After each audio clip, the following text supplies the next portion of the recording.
We appreciate you tuning in. I hope y'all had a great weekend. I know I did. Chastity, did you have fun this weekend? It was wonderful. Good. You get a good dinner Saturday night? Absolutely. Anything Went special? to Le Gabrielle in Monroe. Oh, Le Gabrielle. Yes, they took us in, kind of on the spot, no reservation, so it was nice. Wait a minute, time out. No reservation necessary? No reservation. Well, it was necessary, but they actually had just baby amount of space, so we had to wait a minute, so we went uptown to shop in Monroe. Killed a little time, came back. And then came back, and wow. It was wonderful. Good it was for so you. Sweet. Good for you. That's good. It's delicious food there. I love that. It's good. I've only been there a time or two, but it's a good restaurant. We went Campton's Friday night. Oh, so love Campton. Yeah, went to Campton's, got country fried steak. Yes. Wow, great meal. Got to visit with the owner, Josh. Had a good conversation. The place was packed. Always packed house on a Friday night. Yeah. Yep. And then Saturday, I did what I said I was going to do. I went to Stripling's. I bought a filet. I bought a ribeye. I bought a strip. Yum. And I went big dog on the ribeye. I got their prime because they sell prime at Stripling's. Yep. What an incredible treat. Oh, I bet. What an incredible treat. Sounds delicious. Yeah, it was absolutely just wonderful. So, speaking of Campton's, have you ever had their Brunswick stew? No, is it good? I know you like Brunswick stew. I do. I love Brunswick stew. It's delicious. Really? Yes. Yes. Jason and I always get a bowl before our dinner comes, kind of like a little appetizer.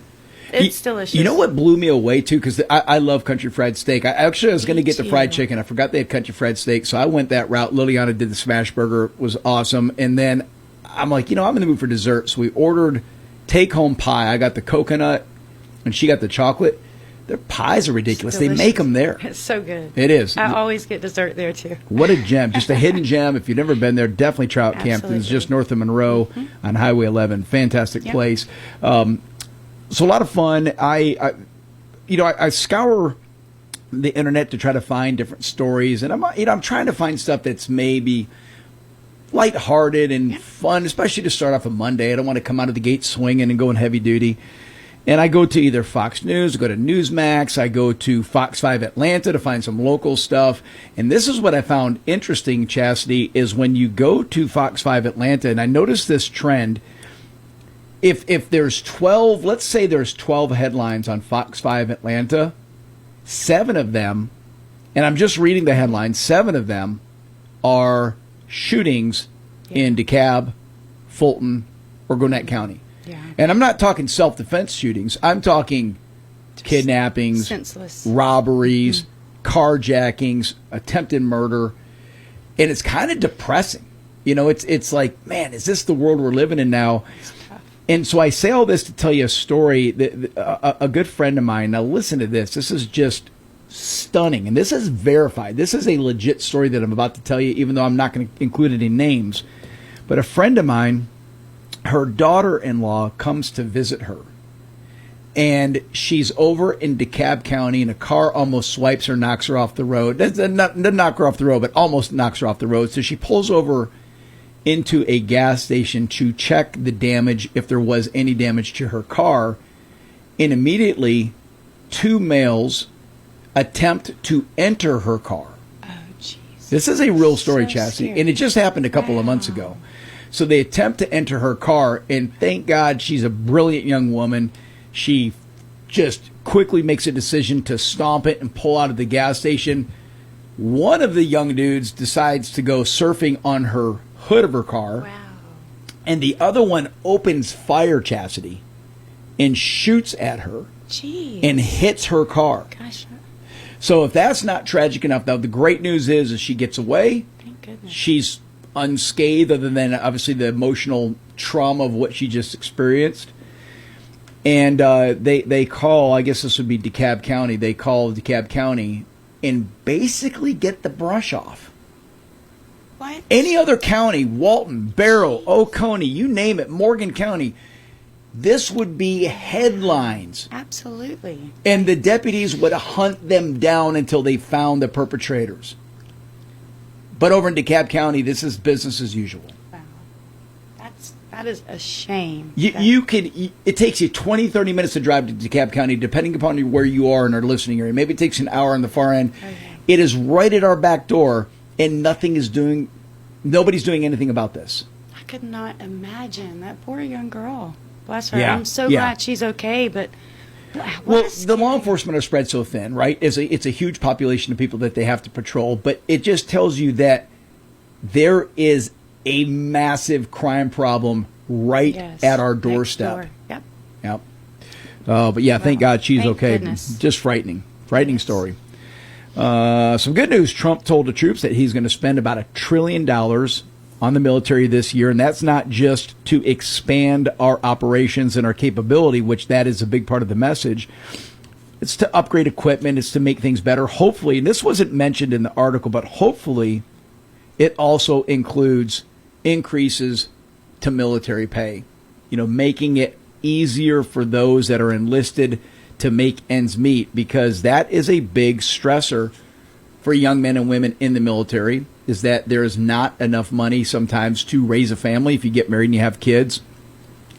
So hopefully that is also part of it. But, Trump's philosophy is, hey, look, if we can stay on top of the spectrum as it pertains to military, then that continues our ambition of what we call peace through strength.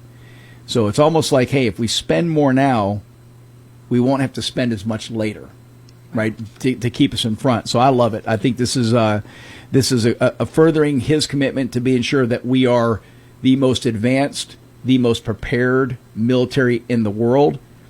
And I do agree. I think by doing this now keeps our men and women safer, yes, because there's less people that will take that opportunity or take that chance to try to do something. Going back to the Maduro raid, this is kind of a neat little story that I found, Chastity. So the U.S. military, I guess, used AI in this attack on Maduro.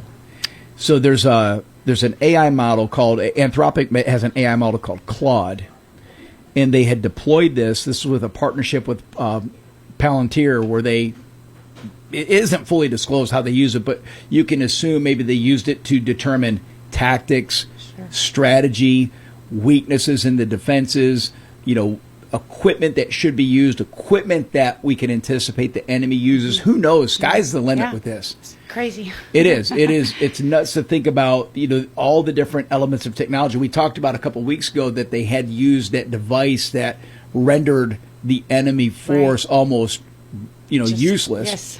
Made them dizzy and puking and barfing blood.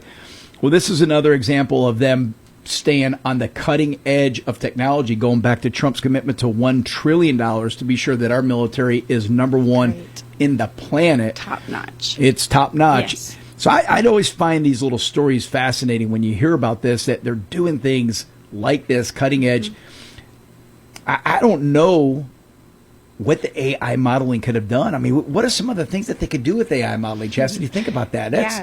That is just insane to think about. It's great that I guess that's why we have to have these data centers, huh? Oh man, yeah, all the memory that it's required to do. Right. And it's nuts when you go to AI now, and you can. And I don't use AI that often, but when I do, you can have fun with it. You can plug in things like, hey, here's a picture of my dog. Yeah. Make it look like he's water skiing, and it'll do it, right? So there's neat things that AI can do like that. There's bad things that AI can do as well. Right, but it's harnessing it and being sure that it is effective. Right.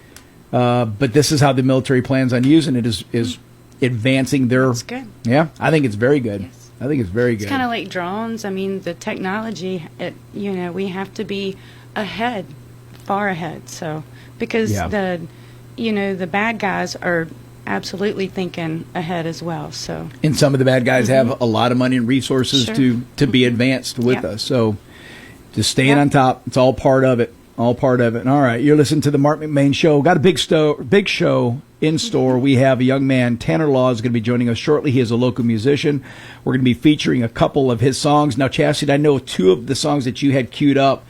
I added one to the list, so we may have to swap them out. When we get them on here, we'll talk to him about it. But the song I listened to online was called Right as Rain. Yes. It's good. I like it, too. Yeah, it's a funny song.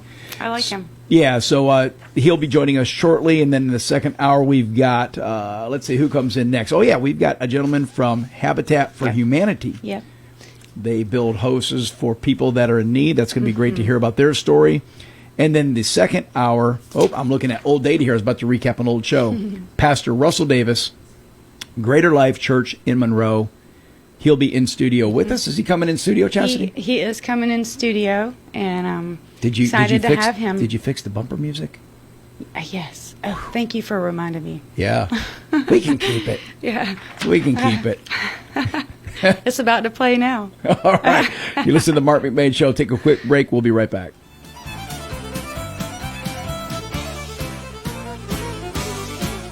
You ever roll out of bed and feel like you lost a fight with a tractor? If your back's barking, your neck's complaining, and your knees pop louder than a box of cereal, it might be time for the Joint Chiropractic. There are no appointments, no insurance mess, and no sitting around all day. You just walk in, get adjusted, and head back out feeling human again. Now serving Covington and Monroe, whether you've been hauling, hunting, working, or just sleeping funny, the Joint Chiropractic keeps you moving smooth and feeling right. The Joint Chiropractic, because snap, crackle, and pop belong in your cereal and not your spine.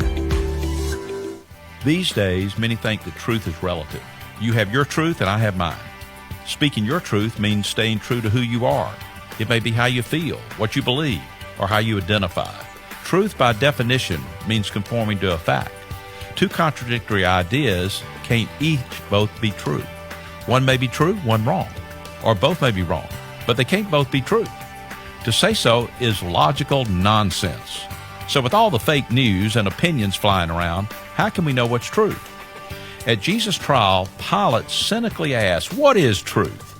And Jesus said, "I am the way, the truth, and the life." He's not claiming to be one truth, but the truth. Soon after Jesus spoke these words, he rose from the dead. That's enough to convince me that Jesus tells the truth. This is Bryant Wright, speaking right from my heart. To subscribe to Devotions, visit rightfromtheheart.org.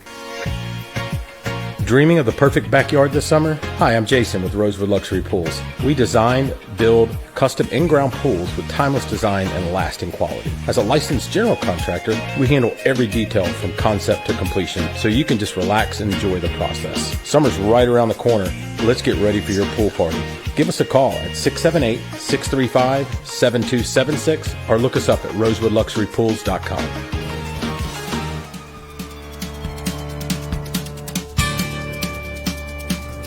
And welcome back, Marc McMain. Our next guest, Tanner Laws, local musician, joining us here on WMOQ. Tanner, how are you doing, sir? Good. How are you guys doing? I'm doing good. I spent a little time listening to some of your music last night in preparation for this, and you've got some good stuff out there, Tanner. I'm impressed. Well, thank you. I appreciate it, and thanks for having me on, guys. Absolutely. So tell our listeners a little bit about you. Where are you from? Where do you live? And tell us about your music career. Okay, yeah, I was born and raised in Thompson Falls, Montana. It's like the far west side of the state, up in the mountains, thick mountains, and living in Missoula, Montana right now, which is the second or third biggest town in Montana, in western Montana, but really only there a few days out of the week, usually, because we're touring every weekend, and Montana's a very big state, and it's pretty normal for us to do a 4 or 5 hour drive to get to a show on a Friday and play a couple shows and then drive back. But yeah, based out of Missoula right now, and me and my band just did our first tour down in Georgia in January, and it went good. We made a bunch of mistakes, and we met a lot of people, but we learned a lot of stuff, and we're coming back in August. We're booking our next tour down there already. So that is exciting. And so I introduced you as a local artist. We're big time now, so we've got nationwide artists now. This is out of Montana. This is awesome. It's our first one from Montana. Beautiful. Yeah. Tell us about your sound. What type of music do you guys play? How would you describe it?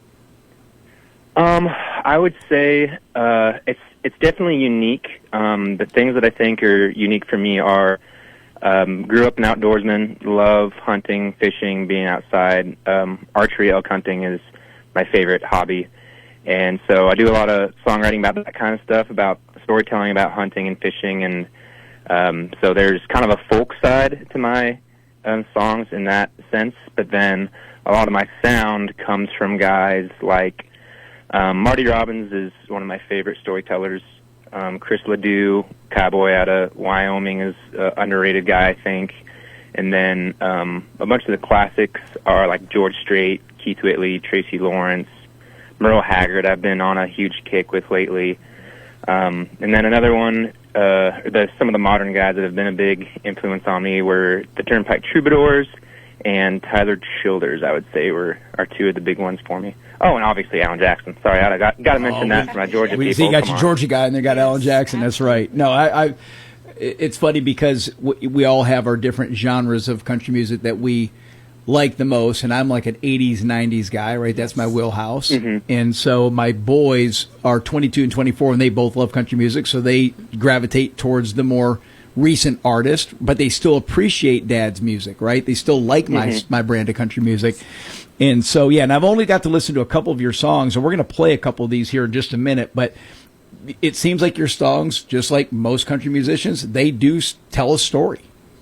Yeah, and that's kind of what I want to lead into, because I really felt I don't have a background in music at all. I actually graduated from Montana Tech in civil engineering, and I just learned guitar and started writing songs in college and playing at a bar there every last Friday of the month, my last couple years.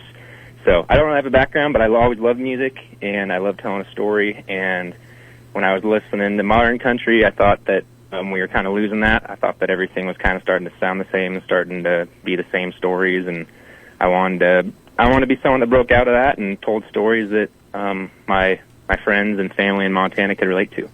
Yeah, and I think that's necessary. You're listening to Marc McMain's show. Our guest, Tanner Laws, he is a musician, not from Georgia, from Montana, and that's why he's not in studio with us. That would take a first-class ticket to get him out here. So awesome. We ain't got that kind of budget at WMOQ, but we're thrilled that he can call in.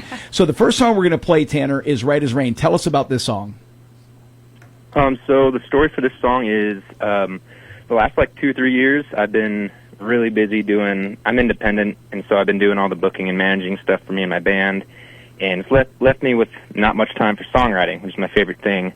And when I wrote this song, it was right after I got done with a week-long backwoods, no cell service hunting trip with my brother, where wasn't on the phone, and we were just enjoying nature and hunting and listening to elk, and kind of just got to clear my head, and came out of there with a bunch of song ideas, and this is one of the first ones that came out, and I was really pumped about it when I just wrote it in my head. Well, what we're going to do is we're going to play the song. We'll come back to our interview. I got a few more questions for you. Then we're going to cue up another song, and then we'll take our break. So this one is Right as Rain. The artist is Tanner Laws. Enjoy this.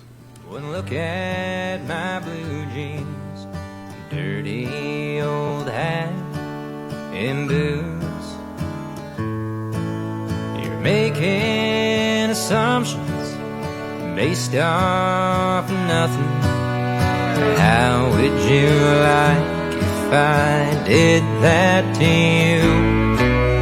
He probably drives a truck, he probably loves to hunt, and I'm willing to bet that he drinks too much. He'd rather be fishing, loves whiskey and women. If that's what you're thinking, let me tell you what. You hit the nail right on the head. You knocked it out of the park. I'm just a good old small town country boy. I reckon I've been from the start. I could tie a line before my shoes. My parents raised me right. I protect those I love, only fear God above. I will not start, but I'll finish a fight. You're as right as rain, it's as plain as day. I'm a country boy, alright.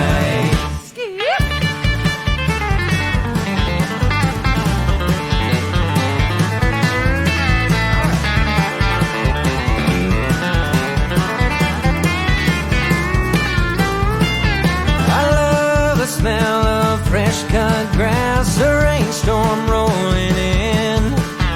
You won't need to ask for a helping hand, I'll gladly offer it.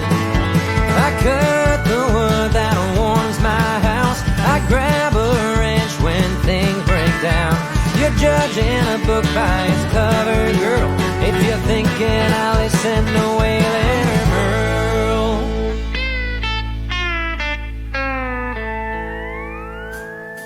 Well, you hit the nail right on the head. You knocked it out of the park. I'm just a good old small town country boy. I reckon I've been from the start. I could tie a line before my shoes. My parents raised me right. I protect those I love, only fear God above. I will not start, but I'll finish a fight. You're as right as rain, it's as plain as day. I'm a country boy, alright. Get 'em, Eddie.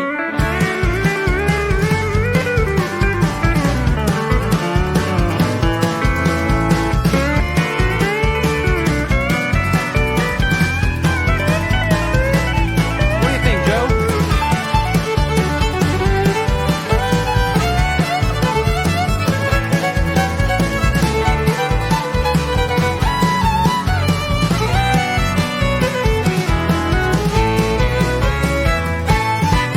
I'll take a cold Coors Light over $100 wine, a hole in the wall over 5-star dining, bonfire party, back in the sticks. You're looking at me like you guessed all of this.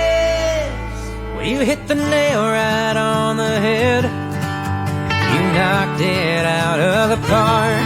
I'm just a good old small town country boy. I reckon I've been from the start. I could tie a line before my shoes. My parents raised me right. I protect those I love, only fear God above. I will not start, but I'll finish a fight. You're as right as rain, it's as plain as day. And I just can't help but love George Strait. And I'm proud to say that I won't ever change. I'm a country boy, alright.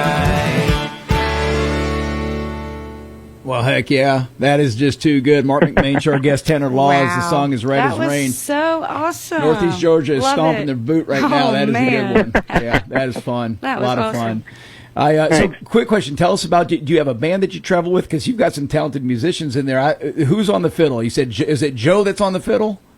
Yeah, so I do have a band that I travel with out of Montana, but they are not the ones on that song. Gotcha. For those ones, for that song and my next album that's coming out this year, I flew down, or I've been flying down to Nashville every 3 months, recording 2 songs at a time, and it's some of the best guys there. Fiddle is Joe Spivey, and pedal steel is Eddie Dunlap. Those are 2 guys that play with the Time Jumpers. They play with Vince Gill. They play with the Grand Ole Opry a bunch. I mean, they are. You are surrounding good as it yourself gets. by some some really good people. I was about to say rock stars. That'd be sacrilegious to say that for a country musician, but you're surrounding yourself with some real talent. This is really good.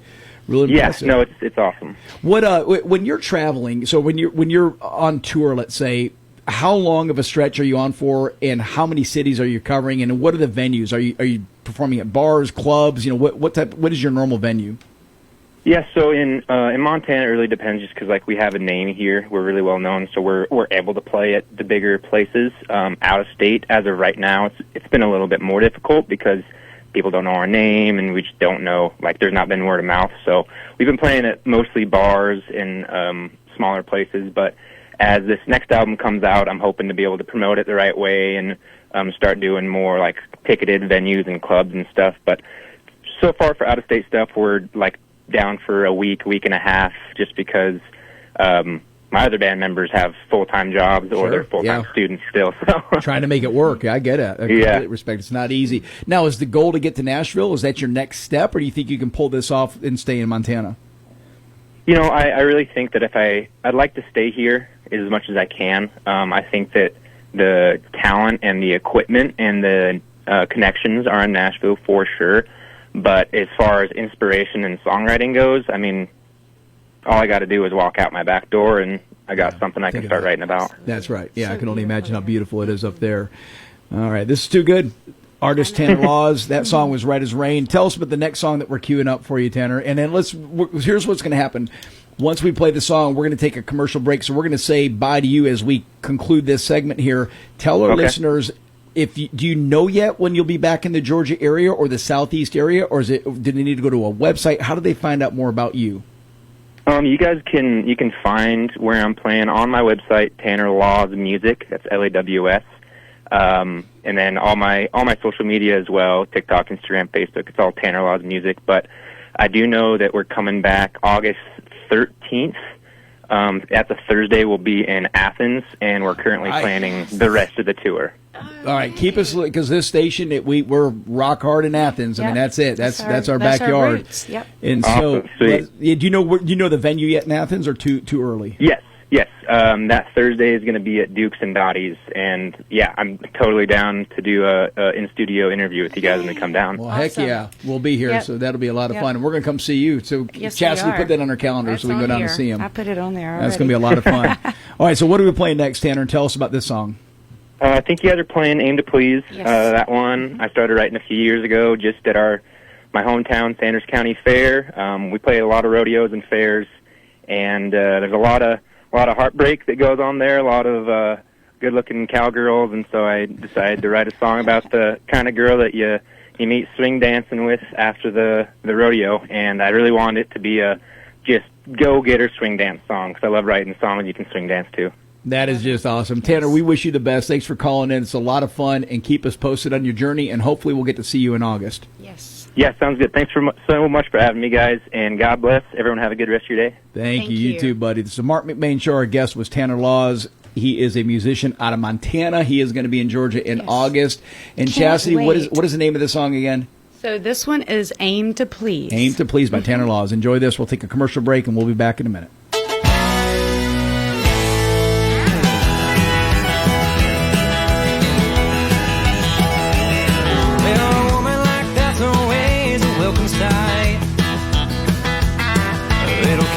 Killer in her, reach for the sky. Probably only in town for the rodeo tonight. Looking for a fast lane, I'd be wary of her kind. She got a hickey in her back pocket, Wrangler jeans, and a crop top tee that says buy local beef. Steal your heart like a bandit and leave. She's gonna shoot to kill and aim to please.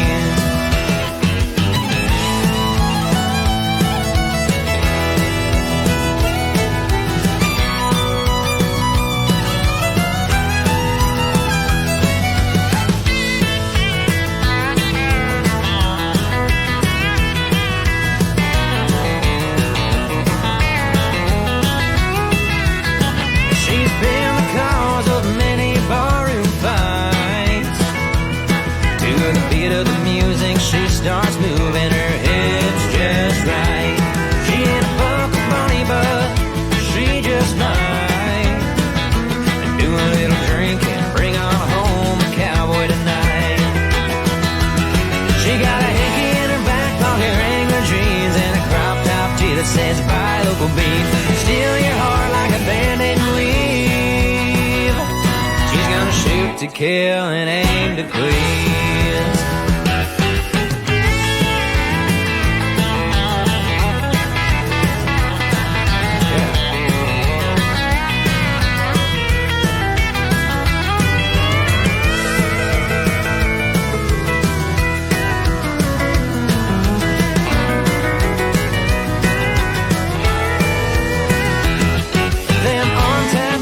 Turquoise stone should have been a dead giveaway to leave her alone. That hanky in her pocket ain't just for show. It's for cleaning out her 9mm barrel. She got a hanky in her back pocket, Wrangler jeans, a crop top tee that says buy local beef. Steal your heart like a bandit and leave. She's gonna shoot to kill and aim to please. Shoot to kill and aim to please. Shoot to kill and aim to please.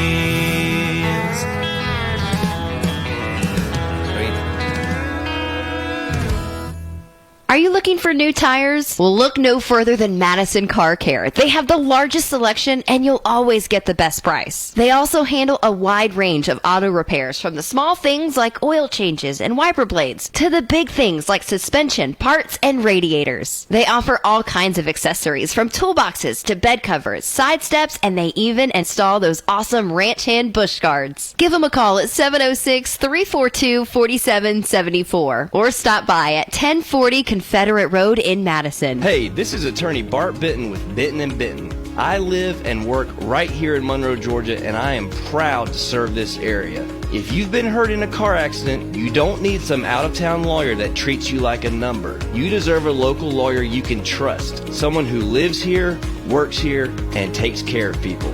So remember this: if you're ever in a car accident, be smart, call Bart. Bitton & Bitton, local lawyers you can trust. Have you been putting off auto repairs? Do you want a body shop you know and trust? Go see Auto Correct Collision. Auto Correct is a family-owned and operated collision center with over 45 years of experience. Their equipment and training exceed industry standards. No repair is too big or small. Ask about the special drawings and mention this ad for a discount. Visit Auto Correct Collision at 409 Mayfield Drive or call them at 770-207-1241. Hey, this is Doug. And this is Robbie. We own and operate Foy Tree Service. When you need tree cutting, stump grinding, lot clearing, mulching, firewood, and more, call Foy Tree Service. Serving Morgan County and surrounding area since 1987. With top quality service and fair prices, we take pride in our work, and we do everything to make sure that you are a happy customer. That's Foy Tree Service. Call us at 706-342-8733. That's 706-342-TREE. And welcome back, Marc McMain. Our next guest, Eric Miller, is the Executive Director of Walton Gwinnett Habitat for Humanity, and he brought his backup, Jennifer Welch. And Jennifer, I don't have your title. What is your title, Jennifer? Deputy Executive Director. Yeah. Deputy, all right. So we got my number two, my business partner. I was going to say 1 and 2. This is excellent. Well, I appreciate you guys joining us today. Thanks for having us. We love what Habitat for Humanity does, but I figured we could take this opportunity to really find out how this formed. There's some misconceptions about Habitat for Humanity. But before you get into that, let's talk about you guys. Eric, what's your background? Jennifer, what's your background? So I was born in Noonan, Georgia, home of Alan Jackson. Yeah. All right, yeah. And I graduated college in 2008 with a real estate degree, which was really unfortunate timing. So I actually joined the forestry department, went out west, lived in Montana for a year, lived in the woods. It was a killer experience, but I had these student loans I wanted to pay off. So I went to the corporate world for about 6 years, having varying degrees of not great experiences. Really wanted to get back into nonprofit. Randomly found a job at Noonan Coweta Habitat on the south side of the city. Okay. Low-level gig. I was just trying to change direction, but I had a great boss. She was just one of those bosses you want to work for. She was amazing. She poured into me, gave me new skills. And over the course of about 5 years, she decided that she wanted to move on for another opportunity and asked me if I wanted the gig. So I did a big presentation for the board of directors, got an opportunity to take on the big job. And over time, as Gwinnett County and Gwinnett Walton Habitat's needs changed, they were looking for a new executive director. I guess my name was out there in the world. They reached out to me, and how they described the opportunity to me was what made me so excited about it. They wanted a team leader to come up here and really empower their employees with what they needed to be successful, and through that serve more families in our community. And I grew up a team sports guy. I played college soccer.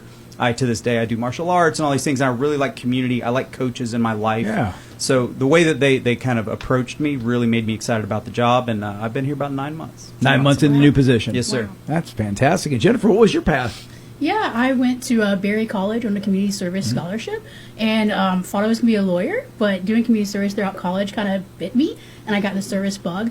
So after college, I did AmeriCorps and Triple C, traveled the Southwest and Mid-Central United States doing various nonprofit work, working with lots of different nonprofits, and then came back home to Georgia, went to Clayton State University, managed their community service program, and then I started at our Habitat affiliate in Gwinnett and was our volunteer coordinator, and just was able to work my way up through the ranks. And when we merged with Walton County, got to meet a lot of folks out here in Walton County. It was really nice. Mm-hmm. Well, I appreciate what you guys do. And so Walton Gwinnett, that's a big footprint. I mean, you're talking about, is that normal for Habitat where they cover this big geographic area for each segment? It's becoming more normal, only in the sense that some of these larger affiliates, when they merge with the more rural communities, sometimes those affiliates are really crushing and building a ton of homes, but sometimes a larger affiliate merging with them can give them a little bit more capacity to execute the mission in the smaller communities. So it's been a really good move for us as an organization. Not only do we love Walton and Monroe and Social Circle, but there's a deep need for what we do in that community, and I think we have the capacity to pull it off and do some good there.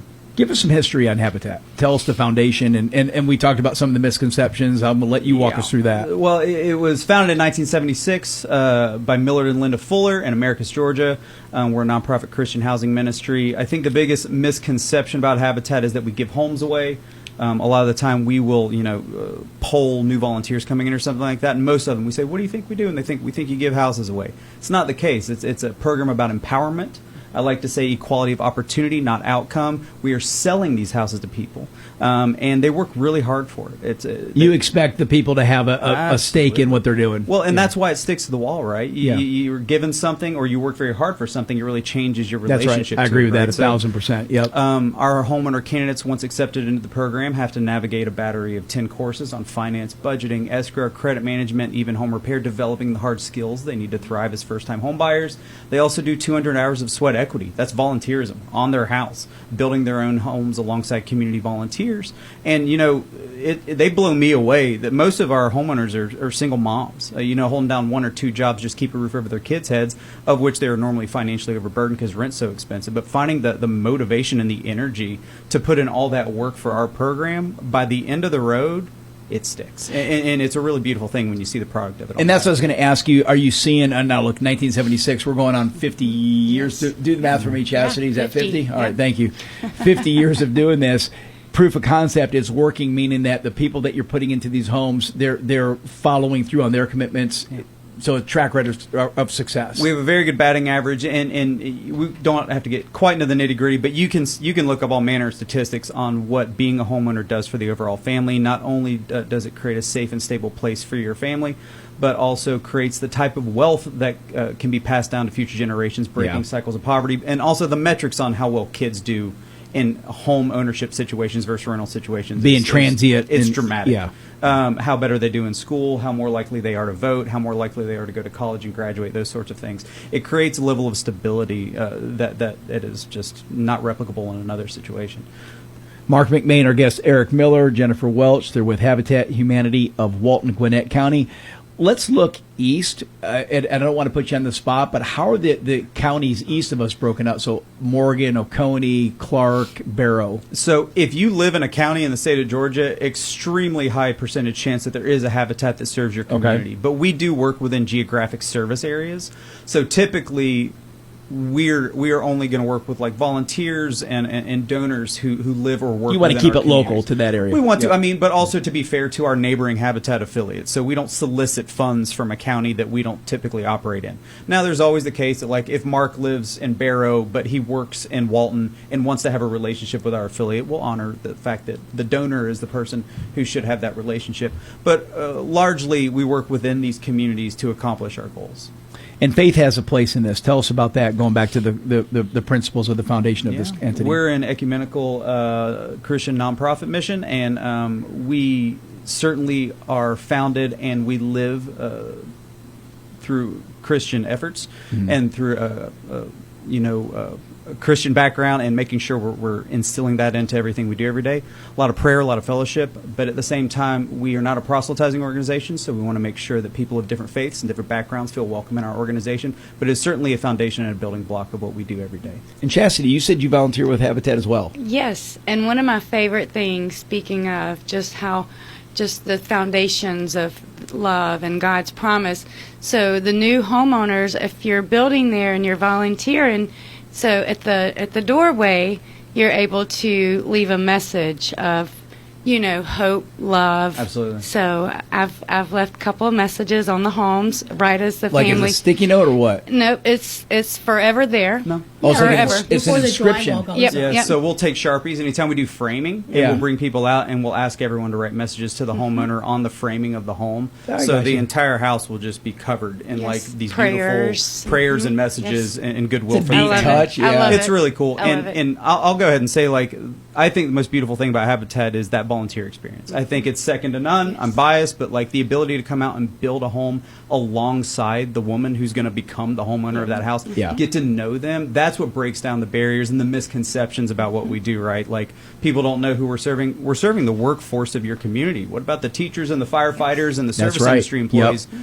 Anyone who doesn't make 115 grand right now can't buy a house. So like, we're empowering those people and learning their stories and getting to know them. That's the most powerful thing that we could possibly do is tell their stories to the community and challenge people who are a little skeptical of what we may do. Please, I dare you. Come out and come have a good experience with us on the build site. You're going to be inspired. Well, and tell us about your roles so that if you're executive director, you're deputy, tell me what your role is, and then Jennifer will go to you and tell what your role is.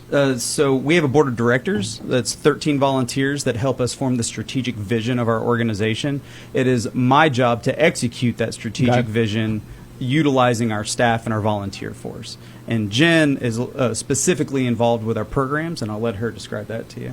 Yeah, so I get to support everything that we do in the community. So we have repair programs, people who already own their own home but need some help keeping it up. Okay. We have a team that focuses solely on that. I get to assist with fundraising for our home builds that we do, as well as our home ownership program. And we also have a restore over in Lawrenceville. So I get to support pretty much all of our operations, while Eric is kind of our arm, bringing in the money, bringing in our land. So we're a really good team together. And what is a restore? Tell me about that. Yeah, so a restore is kind of like a thrift store or a home goods store.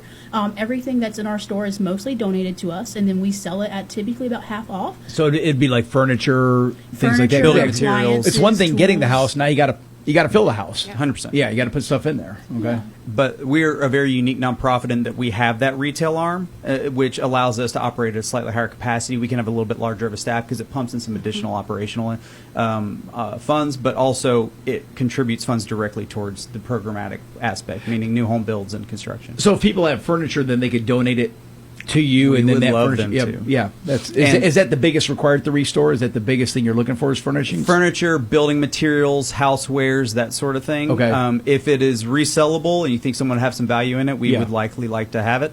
Our current restore is located in Lawrenceville. We do have a pie-in-the-sky dream of also opening one in Walton County eventually. So that's kind of one of our strategic goals probably over the next 5 years, to see if we can find the right land and the right building to maybe bring a restore to the Monroe area as well. Marc McMain, our guest. Eric Miller, he is the Executive Director of Walton Gwinnett Habitat for Humanity, and Jennifer Welch, she is the Deputy Executive Director. We're going to take a quick break. When we come back, I got some questions about how, if somebody wants to volunteer, how they can get involved. And then what I was thinking we could do is also take us through what is expected of the volunteer. So once they get through the process of signing up and they get assigned to a project, and I want to hear firsthand from you, Chastity, what some of the things you've done, because I can't imagine you running a saw or hammer and a nail. I can't wait. I can't wait. I'll tell you all about it. I could see her on the third story up there. Actually, that's my story, so I'll tell you. That's awesome. Well, it's going to be a lot of fun. Marc McMain, we'll be right back. Thank you.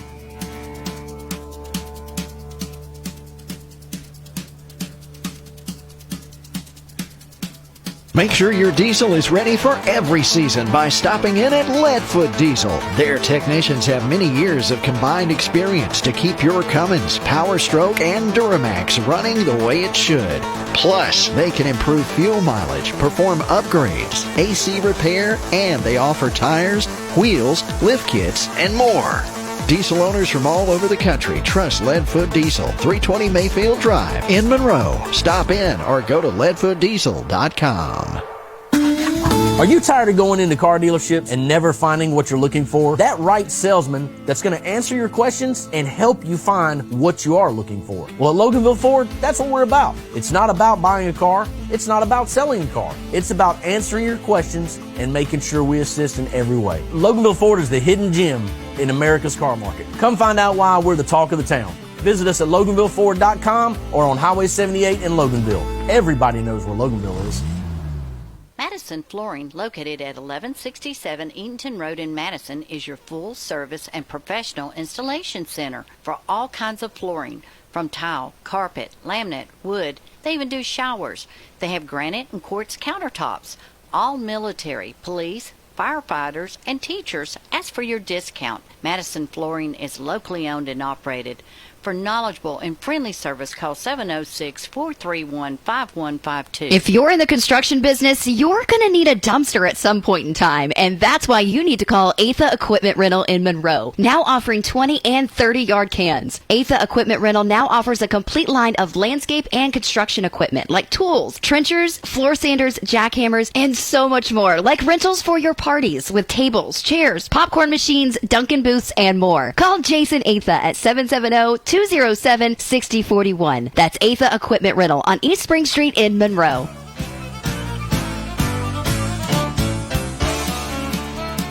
And welcome back. Marc McMain, our guest, Eric Miller, Executive Director of the Walton County Walton Gwinnett Habitat for Humanity, and Jennifer Welch, the Deputy Executive Director. So I'm going to throw a question back to you guys. If somebody wants to volunteer, what is their first step? Do they go to a website and sign in to be sure this is a right match? Yeah.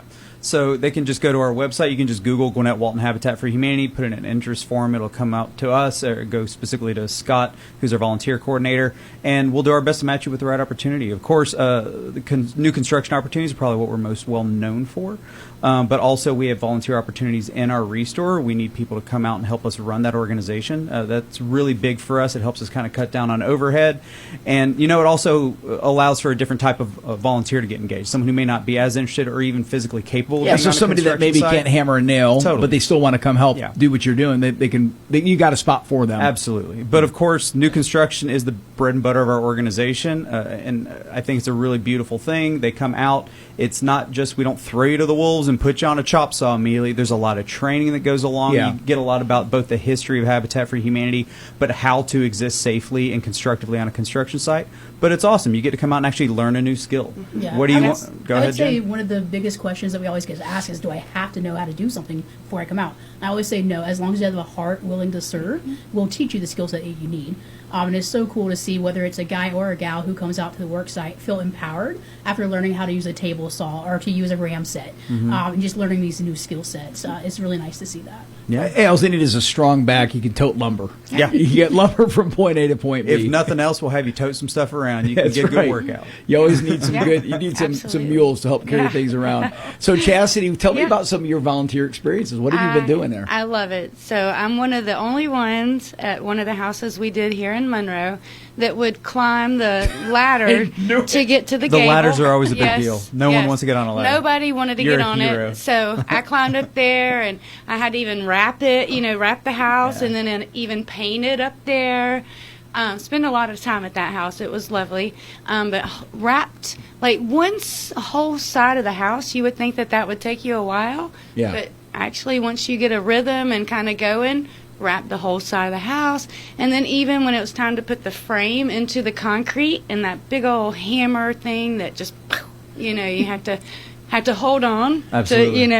But all of that, and then cabinets and, the placement of the knobs. So you've done it all. So You've done much. from the Painting. framing down to the finishes and inside. leaving the It sounds like you message. built that house. Yeah. Yeah. I think you can just leave around the house and come back in a week and it's done. Yeah.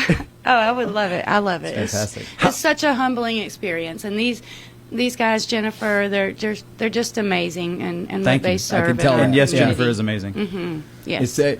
And how many feet were you in the air on the ladder? I knew you'd be on the ladder. It literally was I knew at it. the top. So you know how the gable kind of Yeah. the side of the house. So you're 20 feet up in the air on the ladder. It was a good, yeah. Oh, my the goodness, homeowner, Chastity she wouldn't- held the ladder the whole time. She just was so worried about me, but I'm I so said, "I glad got to hear this." that we were OSHA specific. Thank you. Yes. I appreciate that. But I was if my insurance carrier is listening, I'd like them to take note. yes. Well, she is a daredevil. There's no doubt about it. She wants to climb the tower here at WMOQ, but we can't have that. That goes 300 feet in the air.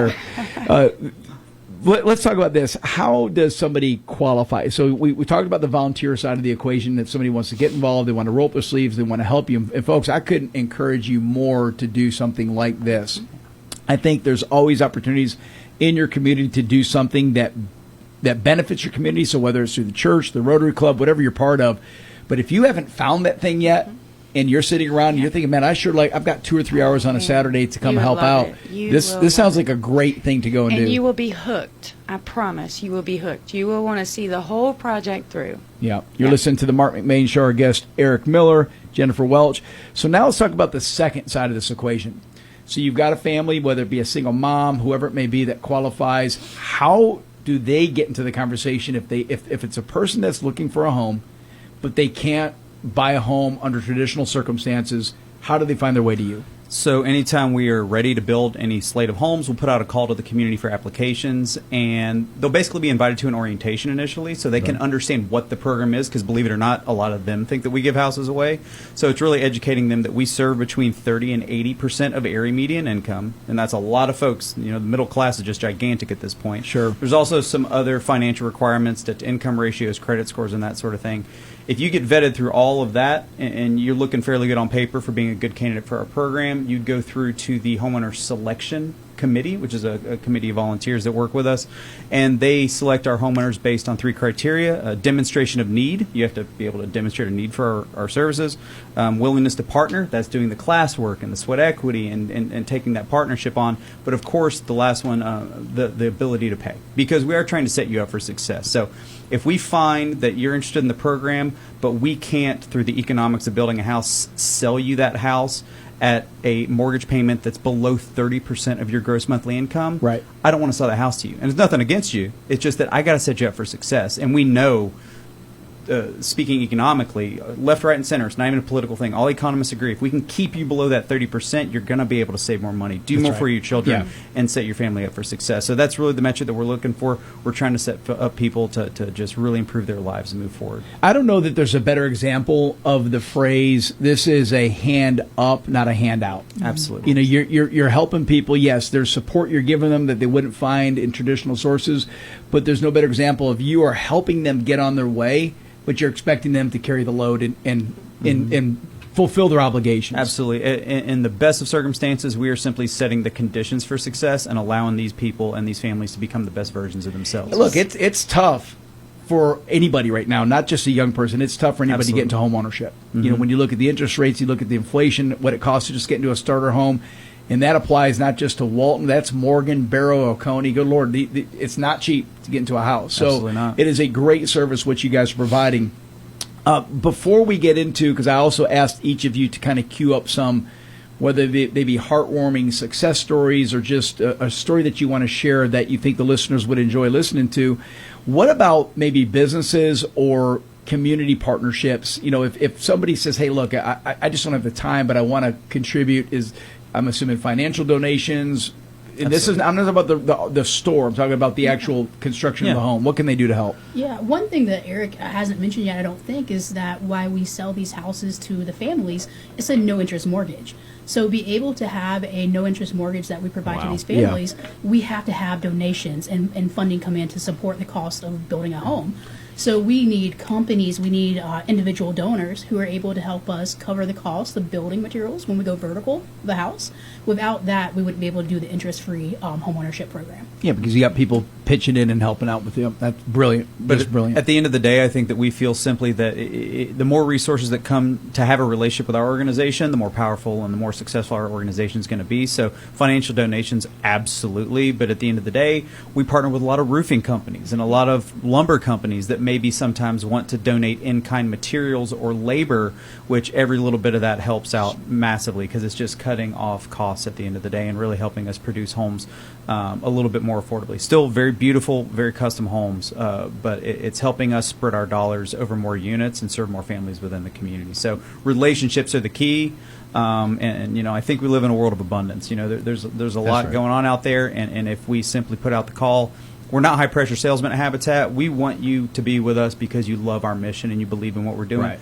I say come have an experience with us. If it touches your heart and you want to take the relationship to a financial place after that, then we're here for that. But just come check us out.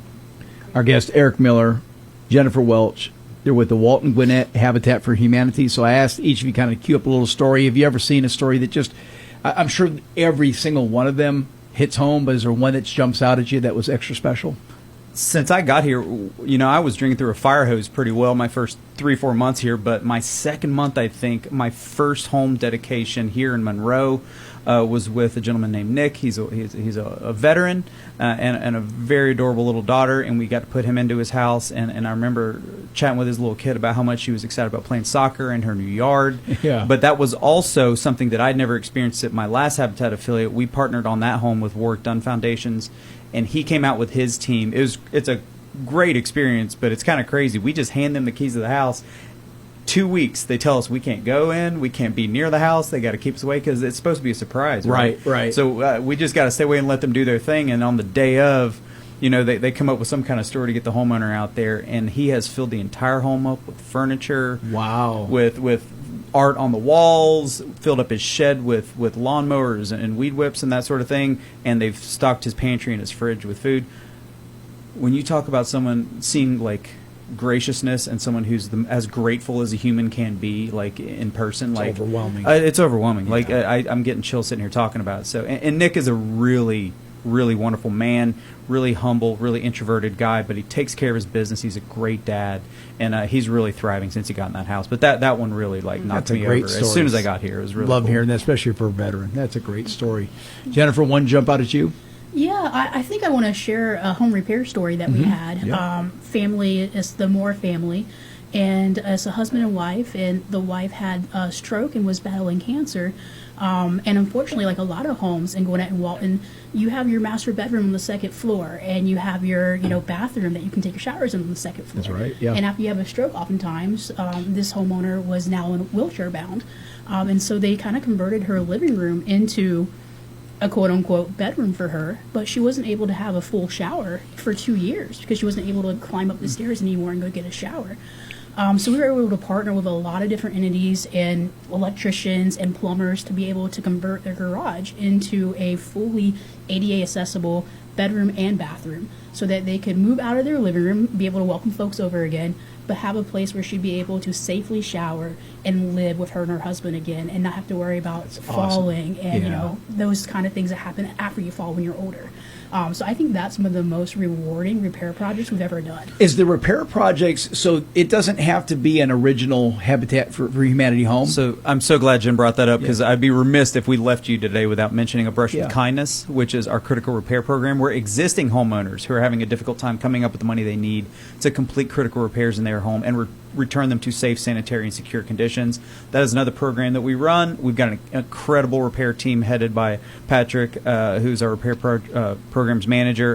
That is as well-oiled a machine as we have at Gwinnett Walton Habitat. Those guys serve hundreds of families every year. And that's a real opportunity for existing homeowners to reach out. We can come help you with your siding or your porch, or sometimes the subfloor is sinking. Maybe you have roof issues or that sort of thing. So make sure. Can only imagine there's a lot of families in that predicament that they're in dire straits, but they don't have the means or the methods to get it repaired. Absolutely. So, I never thought about that. What an additional wonderful service. You're listening to the Marc McMain Show. Our guest, Eric Miller, Jennifer Welch. They're with the Walton Gwinnett Habitat for Humanity.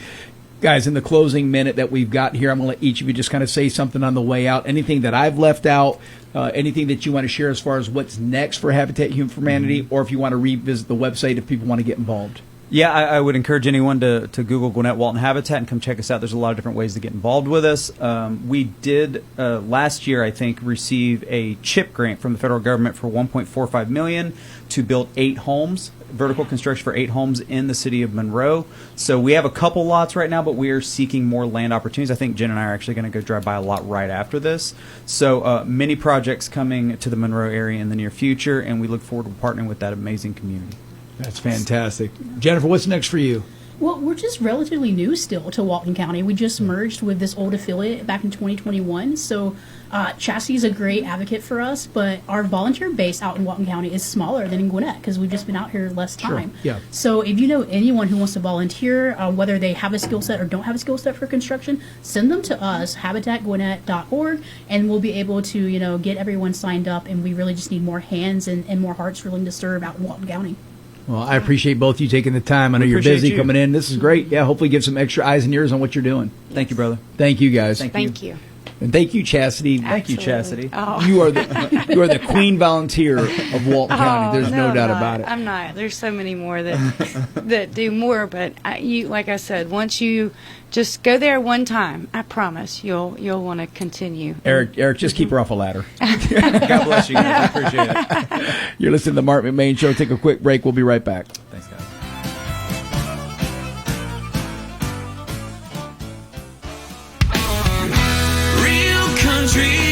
This is Q92.3 WMOQ FM, Bostwick, Monroe, Madison. Your home for real country.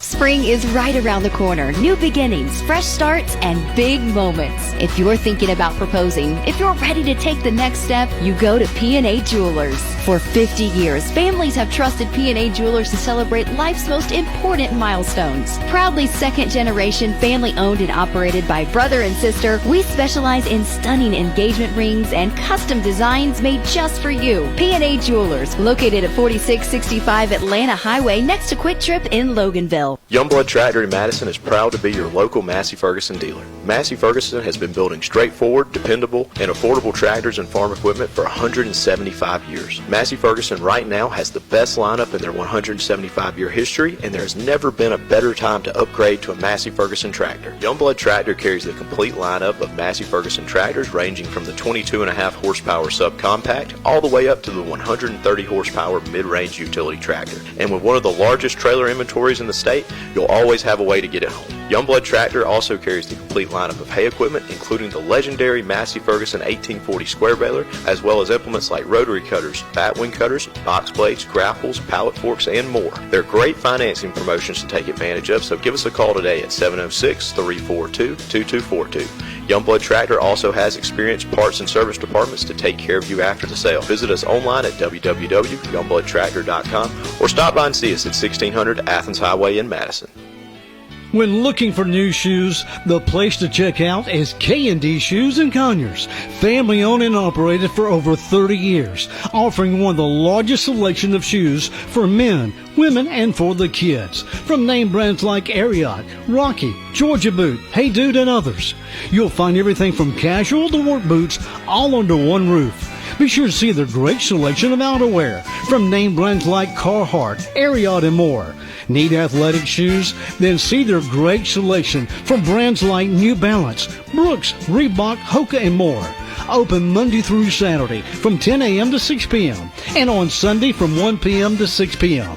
That's K&D Shoes, 2250 Dogwood Drive in Conyers. Call 770-483-9037. Or to learn more and see their great selection, go to kndshoes.com.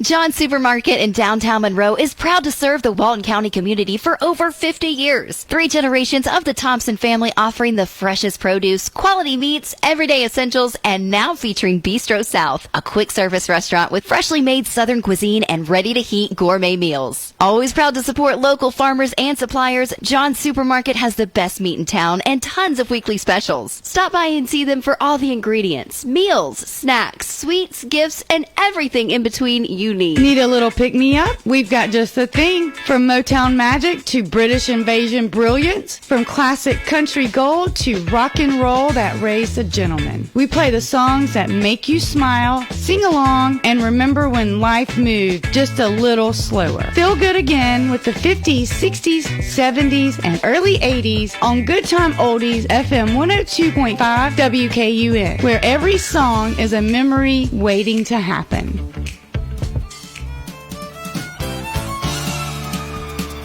Welcome back, Marc McMain. Chassie, that's a good commercial you did for the plug for WKUN Good Time Oldies. It always catches me off guard when I hear you. It shocks me too. Well, you did fantastic, and it cracks me up that Good Time Oldies. The other day, who were they playing? They were playing fun. Journey or somebody on there, and I'm like, that's oldies? Man, I love it, yeah. I'm getting old. Bob Seger. Yes, that's classic. They are. It's good songs, no doubt about it. You're listening to the Marc McMain Show. Our next guest, Pastor Russell Davis. He is the pastor or founder of Greater Life Church in Monroe. Pastor, do I have that right? Are you the founder of that church? That's correct. Well, tell our listeners a little bit about yourself, where you grew up, you want to, your background and your history. Oh, thank you. I did grow up in Monroe, in my early years, and then I moved to Stone Mountain. Went to high school, South Gwinnett High School in Snellville. Graduated from there. That's where I met my wife. We've been married come July, will be 56 years. Congratulations. That's fantastic. And we came to Monroe in 1979 and started in the living room of my great aunt's house. Her name was Lorena Turner. She used to be Lorena Howard. Her husband, my great uncle, was a sheriff in Walton County for like 26 years. And we started with, I forget exactly the number, 10 or 12 people that first night.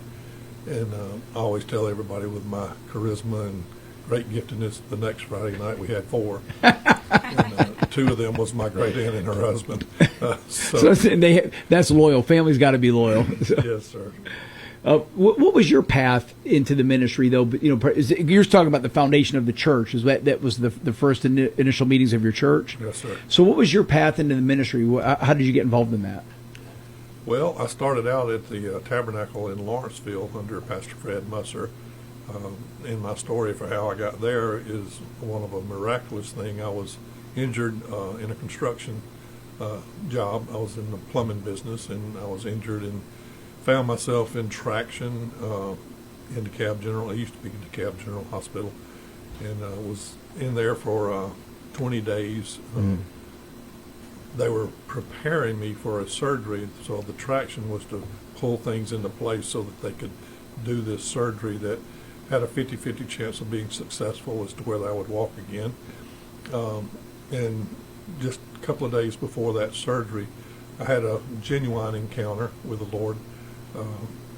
Through God giving me revelation through His Bible. I had 3 different verses that just kept popping off the page like neon.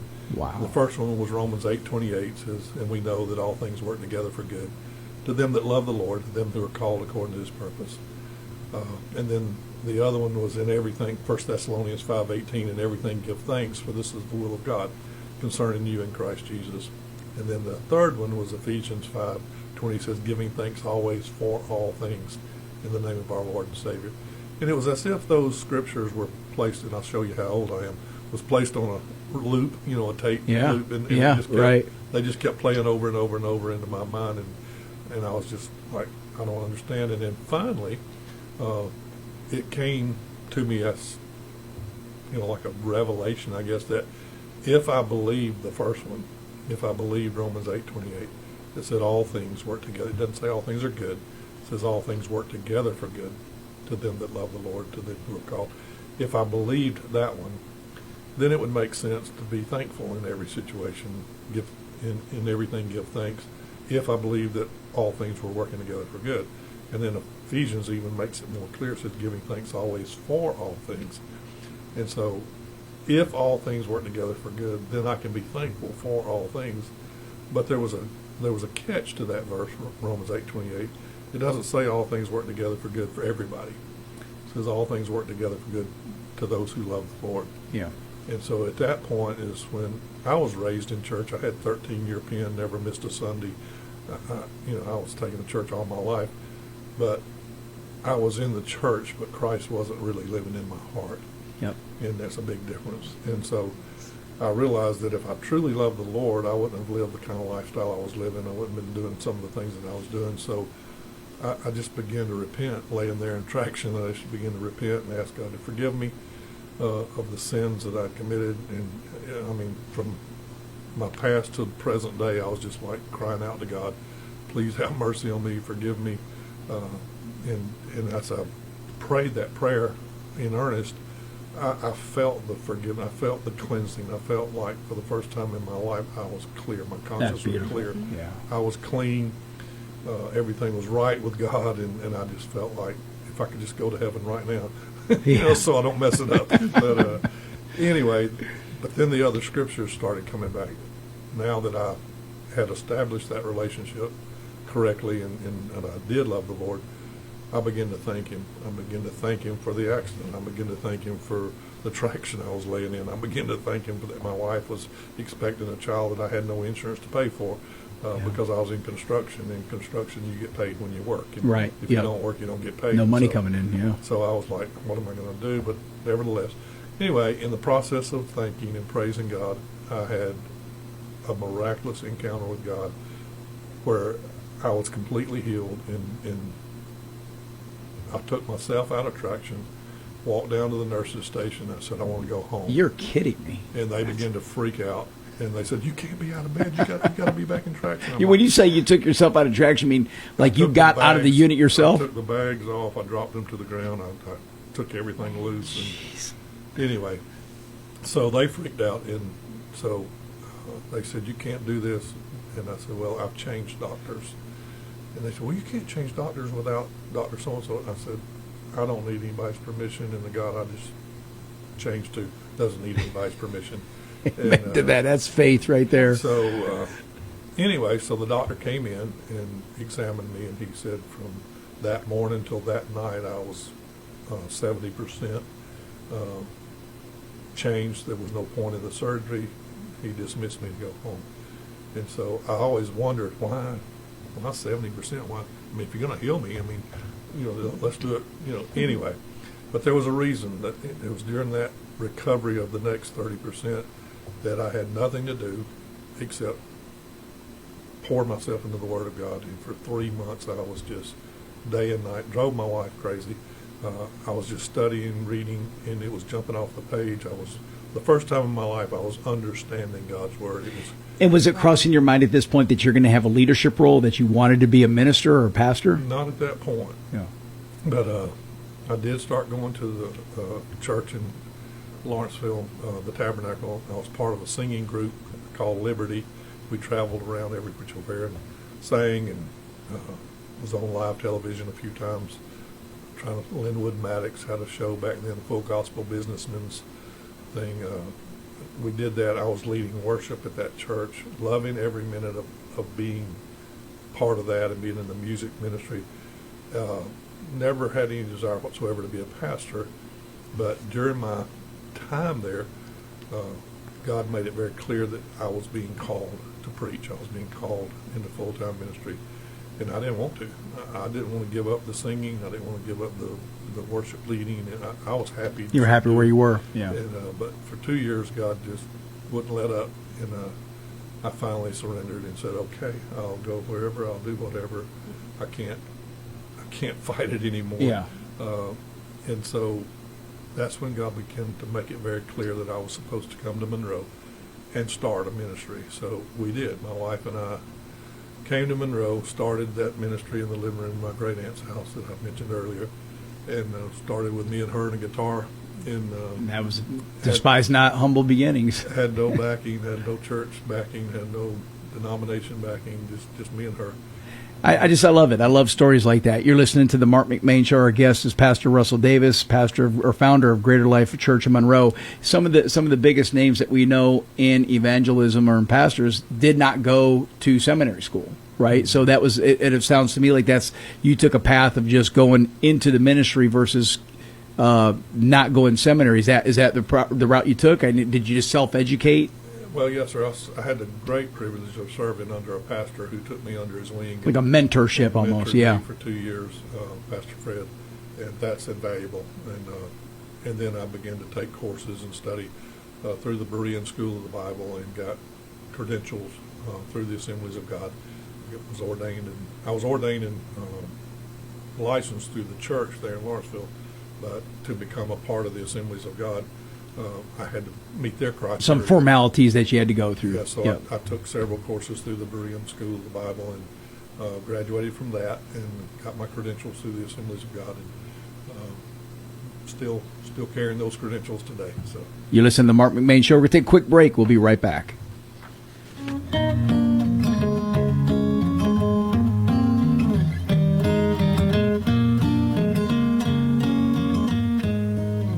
When you walk through the doors of Campton Restaurant, you're not just here for a meal, you're part of a tradition. I'm fourth generation owner Josh Parker, and for nearly 40 years, families in Walton County and surrounding areas have gathered around our tables to share stories, laughter, and good Southern cooking. From crispy fried chicken to heart-healthy daily specials, there's always a plate waiting with your name on it. We're open Tuesday through Thursday from 11 a.m. to 8:30 p.m. and 11 a.m. to 9 p.m. Fridays and Saturdays. So come on by, make yourself at home, and experience Campton Restaurant, where family tradition meets every meal.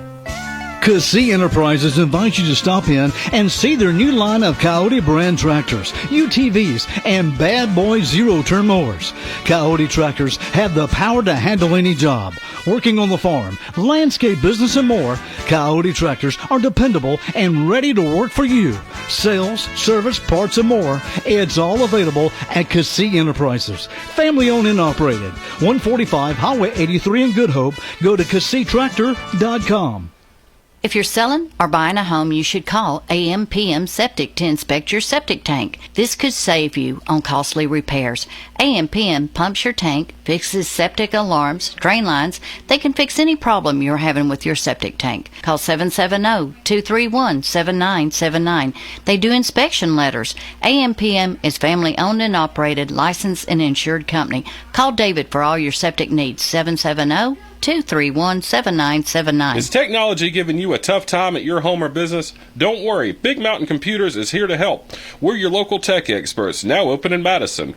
Our white glove service ensures personalized solutions for all your IT needs, hardware fixes, remote support, private lessons, and more.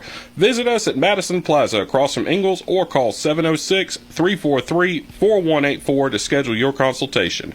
That's 706-343-4184. Big Mountain Computers, turning your mountains into molehills. And welcome back. Marc McMain, our guest, is Pastor Russell Davis. He is the founder of Greater Life Church in Monroe. Pastor, let me ask you this. The name Greater Life, did that just come right out from the beginning, or was there a meaning behind this? This just came a few years ago. Our organization, when I came, was Monroe Outreach Ministry Incorporated. Okay. That's our official corporation. And so we were Monroe Outreach Ministry Incorporated. At our first big home building that we had in Monroe, the people started referring to that facility as the Praise Center. They would come on Sunday nights to experience the kind of worship that we were having. We were one of the first charismatic churches in Walton County and Monroe area particularly. And so people would come because they wanted to experience the praise and worship. Right. And so they began to refer to the church on the hill there in Monroe as the Praise Center. And so that stuck. And so we were still Monroe Outreach Ministry, but we were DBA, doing business as the Praise Center, because that just seemed to, that just stuck named with us. appropriately, yeah. And so it was the Praise Center for many years. After I retired, the board and the pastor that followed immediately after me, they began searching for a name change to get a fresh start, to do whatever. So the pastor who came now, who's there now, Pastor Jeremy Bryan, Pastor Jeremy and Caitlin Bryan, phenomenal pastor and wife team, doing a great job. When he came, they were already in the process of looking for a name change. And so he said, well, can I help out with this? And so they had came up with a few names, and so between him and the board, they came up with Greater Life Church, and our theme is loving people to life, and everything is built around the Greater Life Church ministry. And he called me and he said, I don't want you to hear this from anybody else. You know, do you have an issue with us changing the name of the church? I said, no, I don't have an issue. We changed it to Praise Center, to the Praise Center, and so it's not it's not sacred. That's just where it was. And so it's still Monroe Outreach Ministry. That's still the corporate name. But they changed the name to Greater Life. And Greater Life has a good ring to it. And he actually asked me if I would come and speak a Sunday that they were going to launch the new name change. And so I spoke in support of that. And that's when I started coming back. He had reached out to me. I had left for a couple of years there, 2 or 3. I can't remember exactly how long we were gone. Before he came, and then when he came, he reached out and just said, I really want to restore this relationship if there's any way possible. And I said, I'm open to whatever God wants us to do. But anyway, he and his wife both have just been incredible to restore my wife and I back to the position that we should have had. That's fantastic. And so I'm actually back on staff there, on the pastoral staff. Love being in the position where I'm not the lead pastor. I just get to have fun and do things that I want to do. And I try to honor God, and I try to honor our pastor and do everything that he's asked me to do. So I'm leading projects and preaching some Sunday occasionally, and teaching a lot on Wednesday nights, and just having a ball. Let's talk about, and I'm curious to do, things that the church does, things that you're involved in. We'll get to that in a second. Let's talk about the culture. I asked this last week. We had Pastor Rick Britton on from Mars Hill Baptist Church, and we talked about the culture in today's day, things that we can just make this as simple as what kids are experiencing at 8, 10, 14 years old is far different than what you and I experienced when we were young kids. So I think evil has managed to permeate its way into everyday American lives at a far much more accelerated rate than before. What is the church's role in not just dealing with the members of the body itself, but outside of that? Well, we try to be as influential as possible and set the standards for what's right and what's wrong, and we don't adhere to the culture. The good news is the word says, where sin doth abound, there does much more grace abound. So regardless of how dark it may get in this culture that we're in right now, the light still outshines the darkness.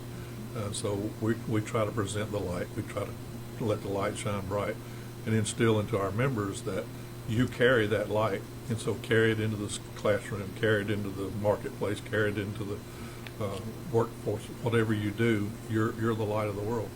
And so we try to instill that, and we try to help people carry that vision of let's love people to life. Because love overcomes evil. Love overcomes everything else. When all else fails, love stands. And so that's our mission, is to take that light and to take the love of God into the community, into every aspect. And so that's our goal, is to love people to life. You're listening to the Marc McMain Show. Our guest, Pastor Russell Davis, founder of Greater Life Church in Monroe. What are some of the things that the church does to serve the community, and what are some of the mission work that you guys have going on? Well, we support Fish, who I was a fantastic organization. I was a founder of that too. I helped found that ministry. Wow. Okay. And so we're big fans of Cindy Little. We've had her on the show. Oh, Cindy is awesome. She is. She was the best thing that ever happened to us. That's the Ministerial Association and to Fish. Yes. She just began and took it to whole new levels. And she really embraces and owns it. She loves it. And Mr. Ed Reinigal. Yes. Yes. To know Ed, I feel sorry for anyone that never got to meet him. I love Mr. Ed so much. Yes. So, and he's greatly missed. And absolutely. Get to see Miss Mary Lynn once a year at the Fish for Kids golf tournament coming up in May 18th. Right around the corner. Yeah. We'll have to talk more about that. Yeah, so later. we support Fish, and we support Pregnancy Resource Center. They're about to celebrate their 30th anniversary, and they'll have it at our facility. My wife and I, we donate an ad to them every month in our magazine. Awesome. Yep. Awesome. So they'll be having their 30th anniversary celebration at Greater Life Church coming up, and we support missions abroad. We support missions locally.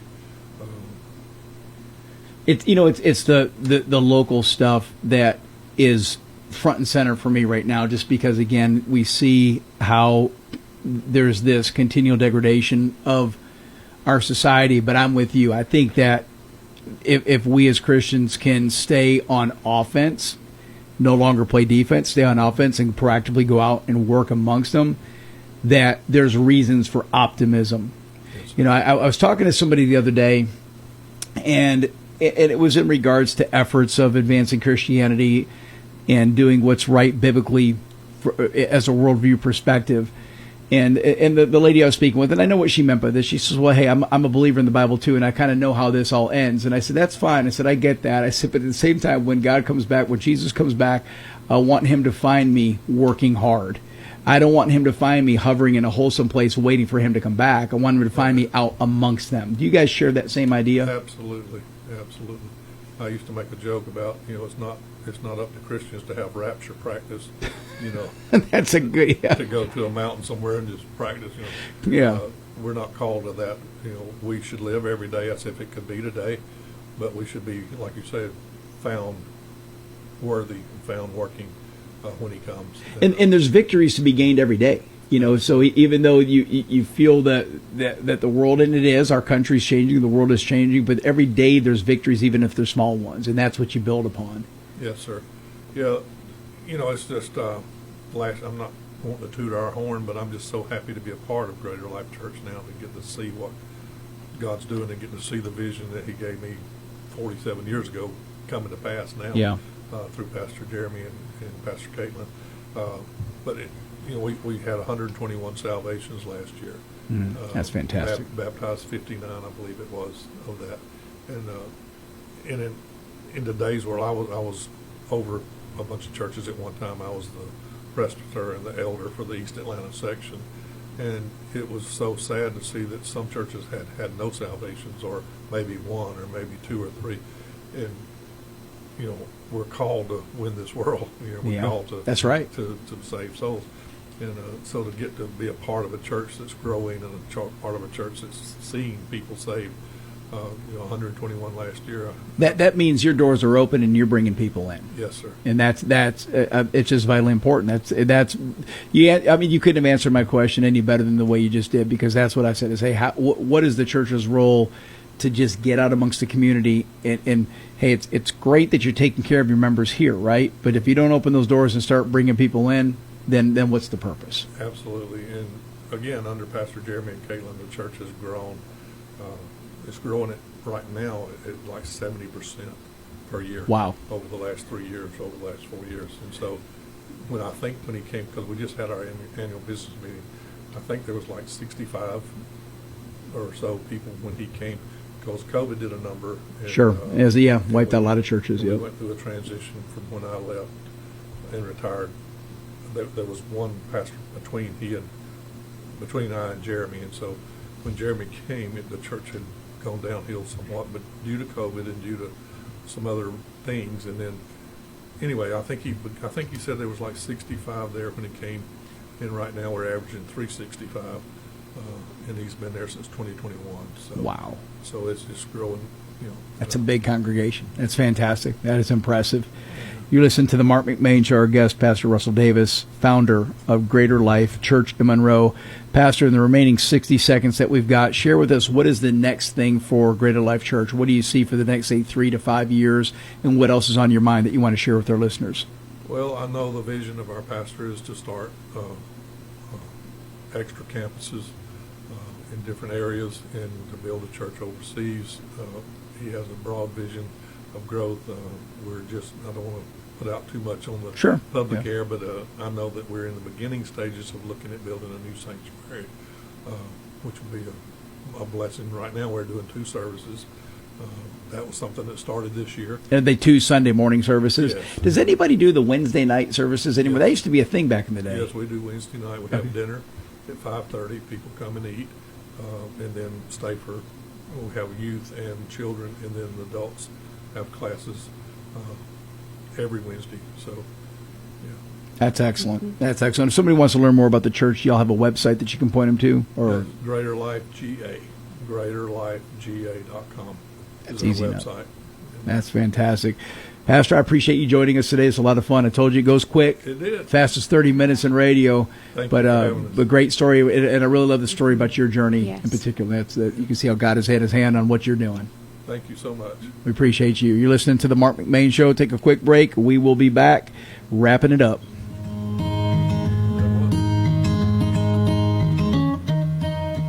Anytime is a great time to make memories at the Yellow River Wildlife Sanctuary in Lilburn. Close to home and fun for the entire family. Not only will you see wildlife up close, like bears, otters, bison, and more, you can enjoy a picnic lunch. There's gem mining and so much more. The Yellow River Wildlife Sanctuary, 4525 Highway 78 in Lilburn. Make plans to visit soon. To learn more, go to yellowriverwildlifesanctuary.com.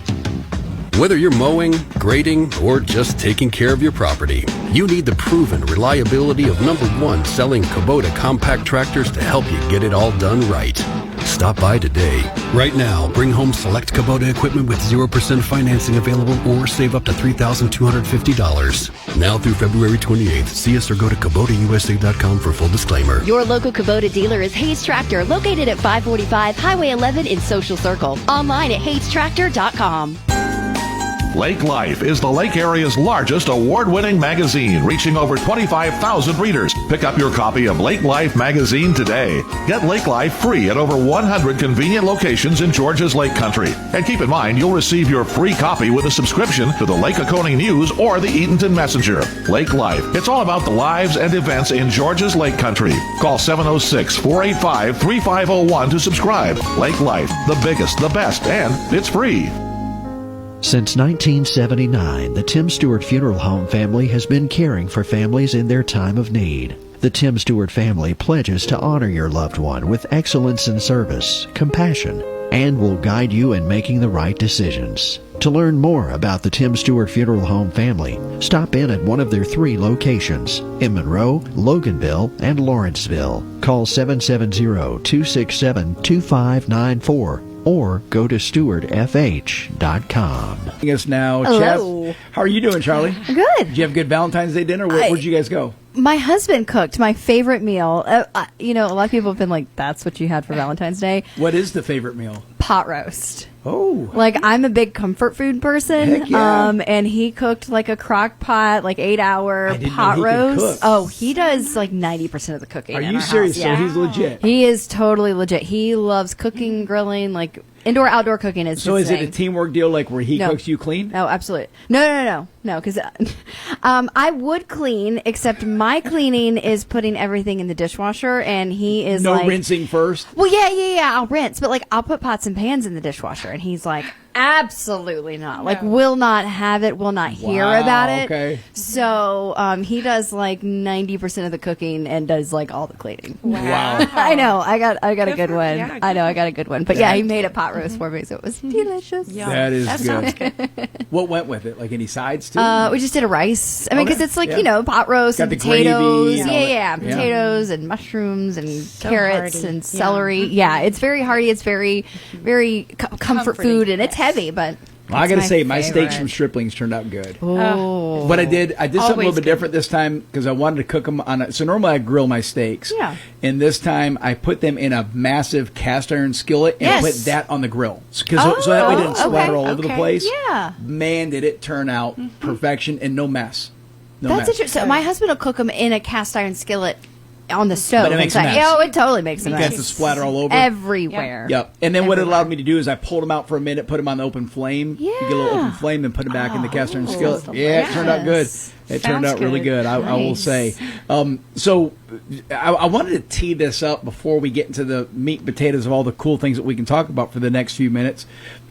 We had Liliana here on Friday. Yes. Shared a little love story of how we It was met. so sweet. That was Aw. fun. I loved it. I love Thank reliving you for them. sharing that. Oh, thank you. It was so sweet and just so heartfelt too. Yes. Well, it was a lot of fun. We enjoyed it, but there's one little caveat I forgot to share with our listeners that Liliana reminded me of. This was part B. So, fast forward to we have been married now for a couple of years. I don't remember if the kids were there or not, but I'm going to say they were probably babies. So this is like 3 or 4 years into our marriage. Okay. And we were rocking and rolling. Everything's great. Moved into our first house, the whole 9 yards. And she sent me to the closet to get something out of her shoebox, right?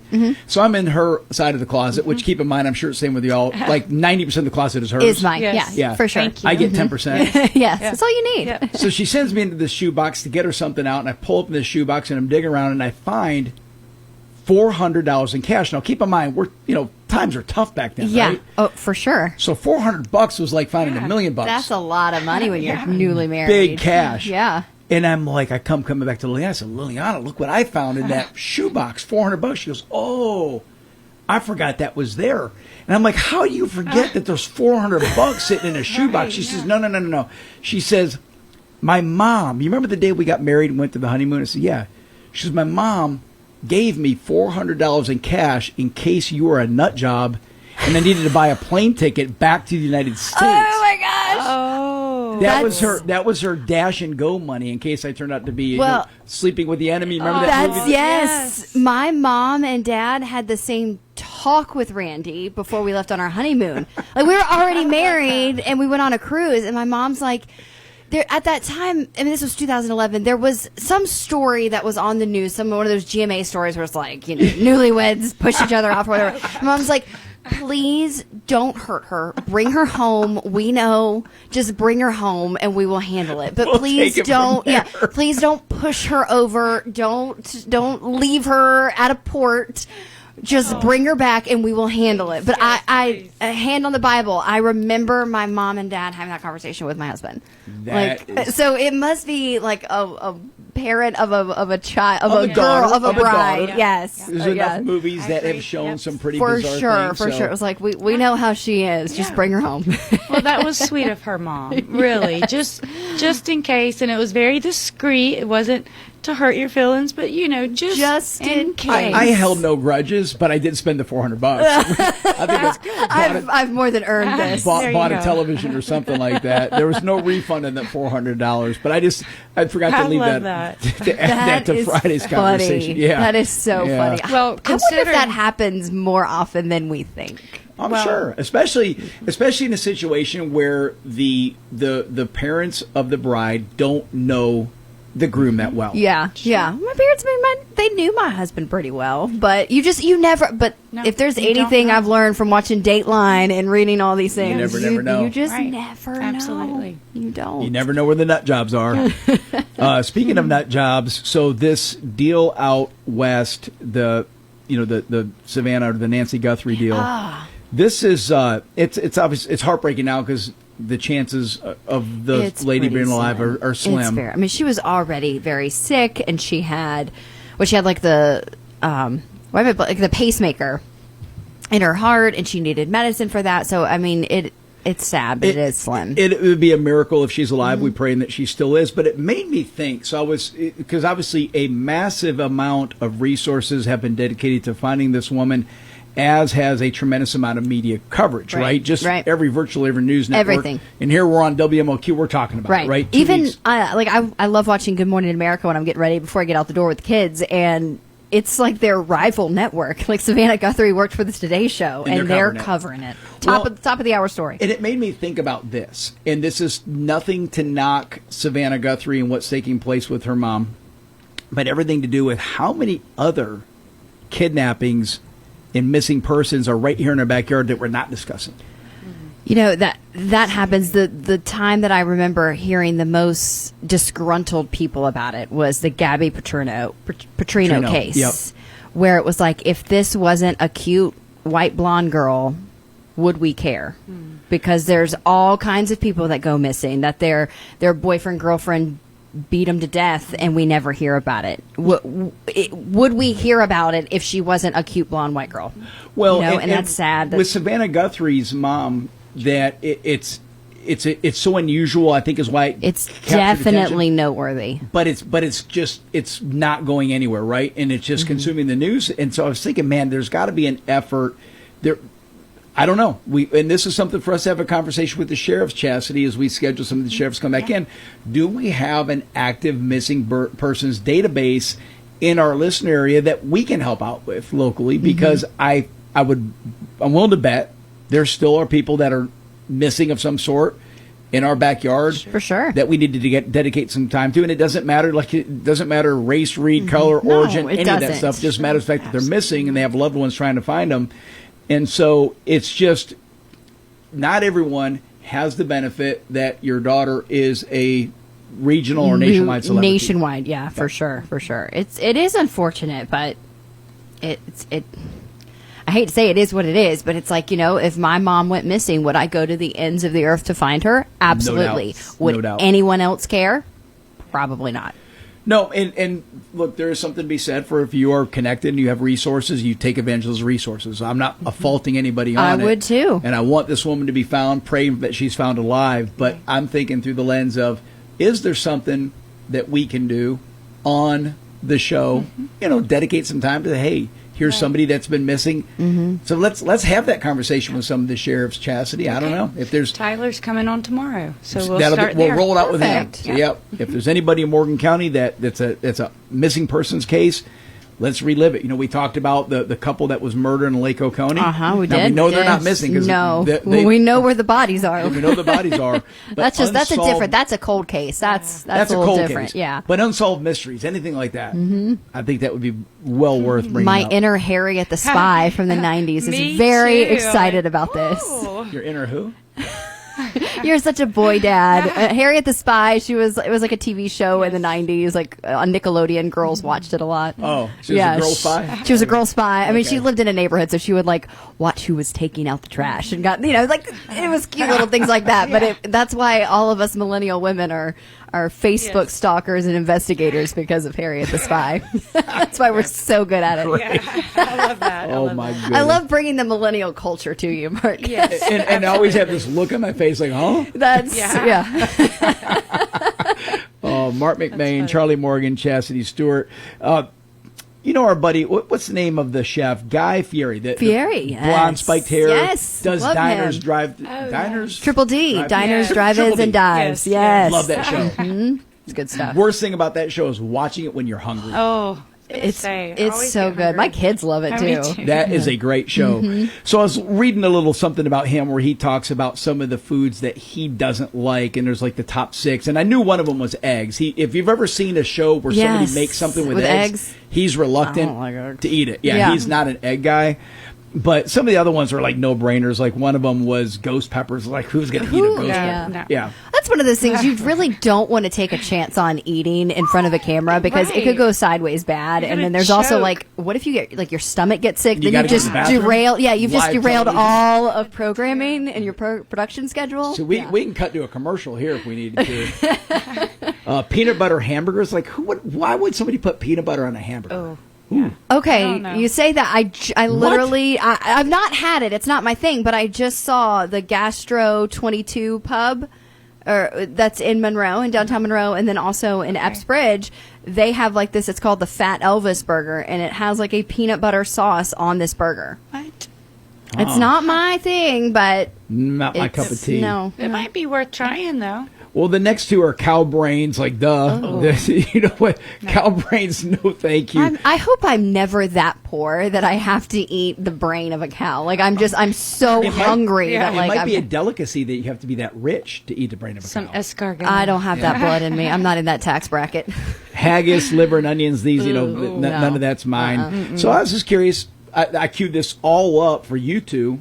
What is your no-go food? Like if there's one that you're just like, nope, I ain't touching it. I don't like spicy things at all. No? I don't like spicy. I know you're married to I know. Yeah. I don't like spicy. Eggs are, I don't want to say eggs are a no-go, like, because eggs are in cakes, and that's fine with me. But far as like runny scrambled eggs, you're not eating. No, I don't really like eggs for breakfast. I got you. I can stomach egg whites because I know it's healthy and it's just like a mental thing. Like I just have to eat this, but right. I do not like eggs. So you're a Guy Fieri on this one, no eggs. Yeah, no eggs. Chastity? I would say sauerkraut. Sauerkraut. You don't like a good Reuben sandwich? No, I cannot. If I even see it, I'm just like, no. So one of my favorite dishes my mom would make was sauerkraut with spare ribs. So imagine ribs sautéed in sauerkraut. Yeah. So it's basically a pile of sauerkraut that you're eating with a little chunk of rib here and there. Wow. No, I'm out. I say that. I don't think I've ever had sauerkraut, so I may like it, but I'm not It's a good probiotic, and actually when I was a kid, I absolutely loved it.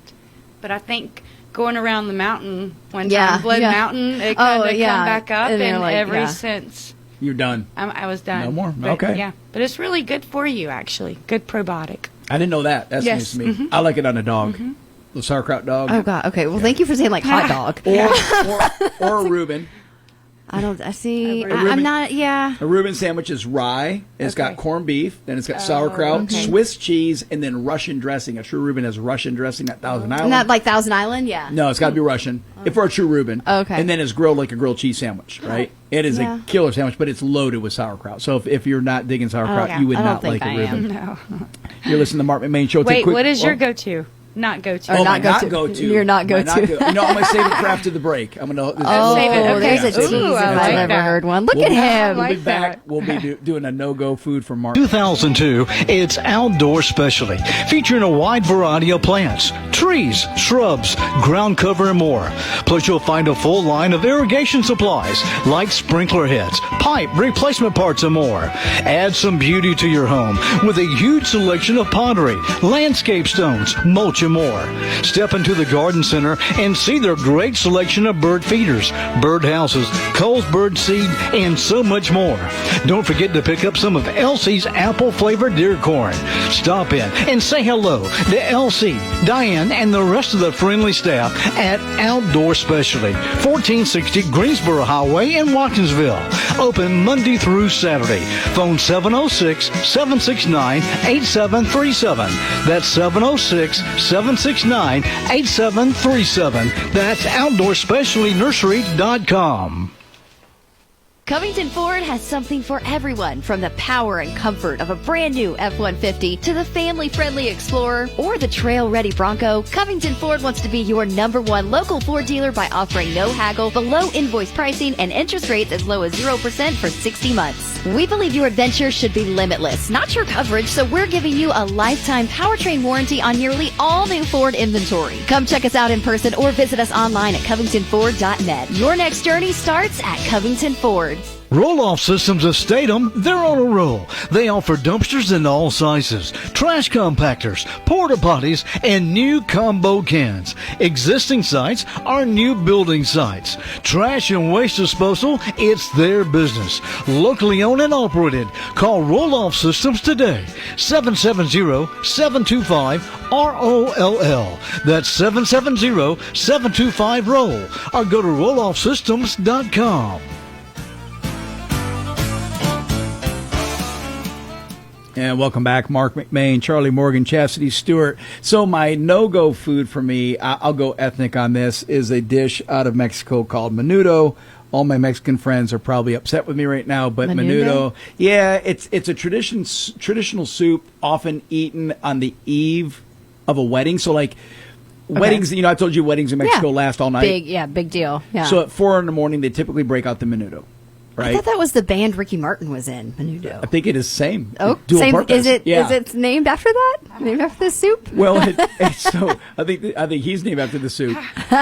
So menudo, the broth is not that bad, but the first time I had it, I'm eating it, and it's kind of got some chewy meat in there. And I'm like, man, what is this? And it's chewy and spongy, right? It's not like I'm not getting the meat chewed up. Like I'm having a tough time getting it down. Like tofu or something? Well, and I asked my father-in-law the same question. I'm like, hey, I said, Mr. Hernandez, so what is the meat in this soup? And he says, oh, it's a very fine delicacy meat. And I said, what is it? He says, it's stomach. Oh, nope, I'm out. Tripe, yeah. Nope, I'm out. And that was my last bowl of menudo ever. I'm out. Yeah.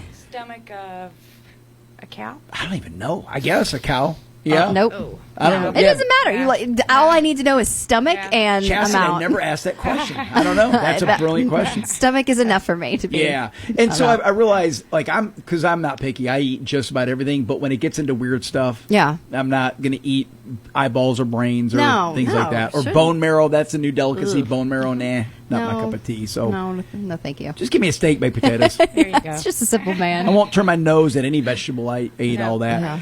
All right, you want to hear something really, really crazy? Yeah. So we've talked about UFOs and different things that people saw. Mm-hmm. So 2 F-16 fighter jets were scrambled twice on Sunday to intercept an unidentified object over Northern California. So what happened is, I guess a civilian cargo always aircraft. over California. Yeah, how come we don't get this here in Georgia? Right, because they're crazy out there. I want it right here in Monroe so we can see this thing ourselves. The rednecks here would shoot it down. Yeah, you wouldn't need fighter jets to shoot it down. Bubba's got it. Exactly. That thing would make a crash landing right here in the backyard of WMOQ in Good Hope, Georgia. No, but the civilian aircraft initially spotted it and said they described it as a glowing and dimming light in the sky. Okay. So then it's big enough to where the United States, was this the Navy? Air Force F-16 fighter jets. They scramble jets to go intercept this. Mm-hmm. And they get up there and they can't find it. And they stayed up there so long, they actually had to refuel these jets. I think they said they're up there for like 2.5 hours. No luck. Wow. And then it resurfaced again. Somebody else then said they saw it someplace over Northern California. Yeah. So this thing was getting seen by multiple people, but they could never find it. Well, didn't this happen earlier? And it turned out it was like some balloon drone or something drones. from like Russia or I heard that China one. or something. Yep. Yeah. I mean, you would think that these aviators have seen enough of different things to know when something is bizarre enough to actually ask them to scramble two F-16s. Right. You're talking about a major expense getting those things off the ground, right? Yeah. So Somebody's got to sign off on that. Yeah, a lot of somebody's gotta people sign are off on signing that. off on that. You know, this is weird That's enough a to we're big seeing deal. it. But here's what's even more bizarre. Did you hear what Obama came out and said? Yes, but now he's walking it back, so we can talk Oh, he about is? what he said. But yes, come on. Let's Of pretend course he didn't he's- walk it yeah, back. let's Tell me pretend he what he didn't. said, Charlie. I mean, yeah, he said He Area believes- 51 is not what you think it is, but he thinks and knows that he. What did he say? He believes aliens exist. aliens are real. Yes, they exist. Yeah. So what has he seen that makes him say that? I mean, he has. I mean, do you think that he's He has seen access. Could it be, though, that he got glimpses of Biden at night and just hovering around, just zombieing around? And yeah, said, bumping okay. into things. It's I like mean, a I bowling can ball. see why he would think aliens are real if he saw Biden. Right, just kind of like a the little slow hockey motion. puck. Or you think zombies are real. Yeah. Are you buying this, Chastity? Are aliens real? I mean, I don't know. I mean, it's such a big out there, so who knows? I mean, Charlie, I'm putting you on the spot. I want to believe because it is such a big unknown, but I don't believe that aliens are green coming down in silver spaceships coming down to get I us. think an octopus could be an alien, right? And we just don't know. I mean, they look extraterrestrial. They are look crazy. weird. And they're crazy Yeah. smart, too. Yeah, yeah. Crazy So, smart.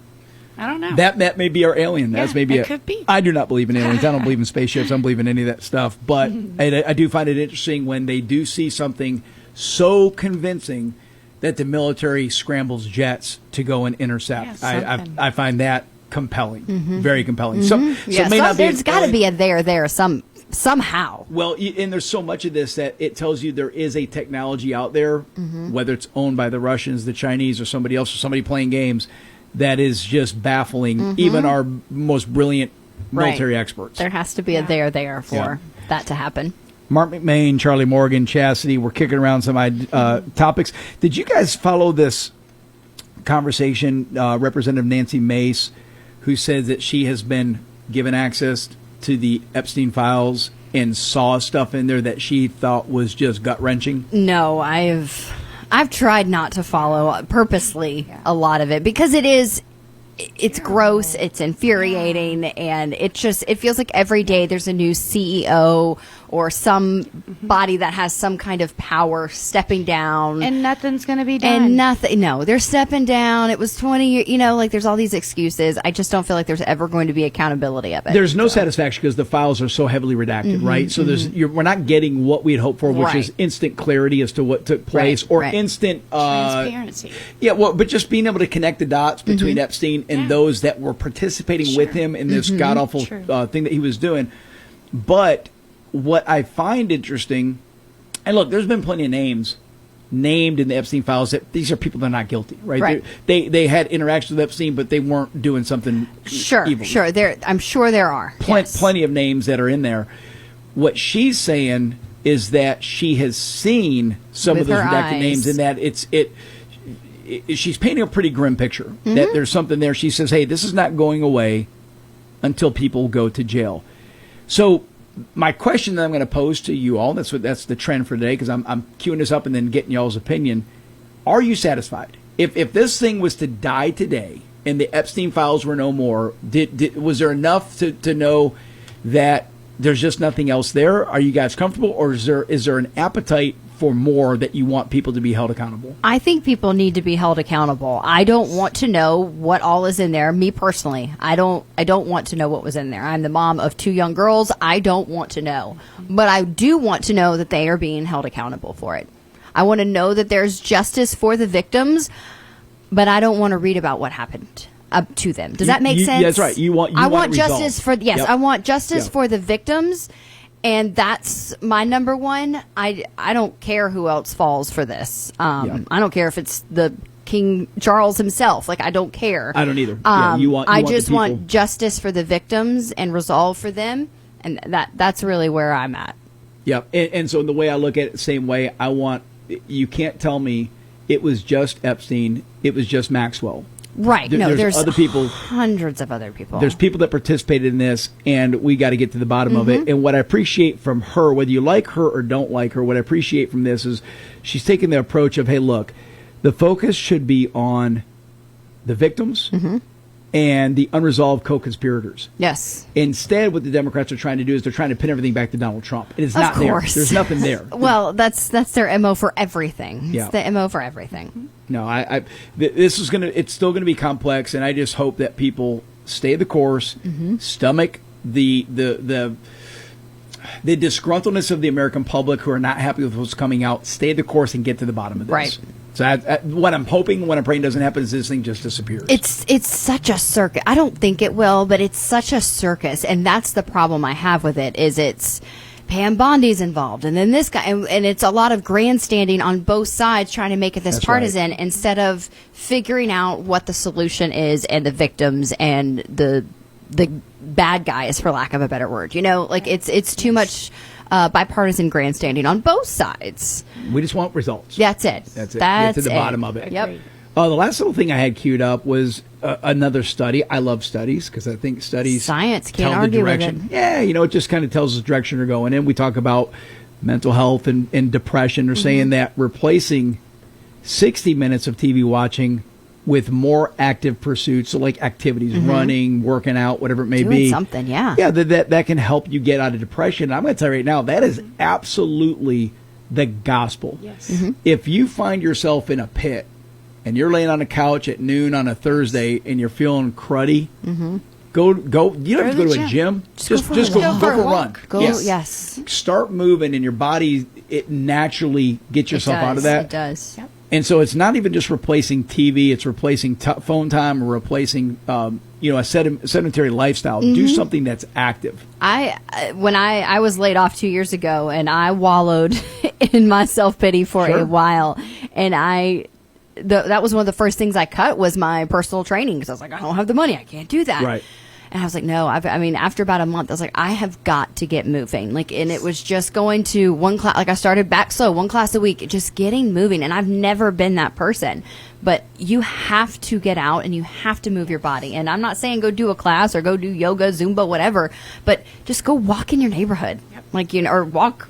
Find your thing. Yes, go park in the furthest parking spot in Walmart or Publix and then walk in. Like, just something as simple as that. You just need to get out, get some fresh air, and a walk can make a difference. Well, and it's so beneficial in many capacities. And we're talking in this thing about depression, but think about this. So I've had friends who've come to me that battle weight issues, and everybody's body, everybody's chemistry is different. Sure. I get it. I've got friends who I've grown up with that I eat the same amount they eat. Their body responds differently. I just see it. Yep.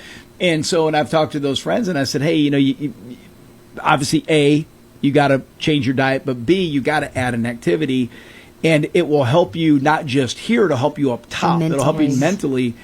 And I'm like, hey, go play pickleball. Go start running. Something. Yeah, do something. But do yes. something you enjoy, because what happens is, if you dread it, Chastity, right. you're not going to keep doing it. Yep. Nope. You'll just not go at all and lose interest, and you're back on the couch. Back to where you started. Yep. Yeah.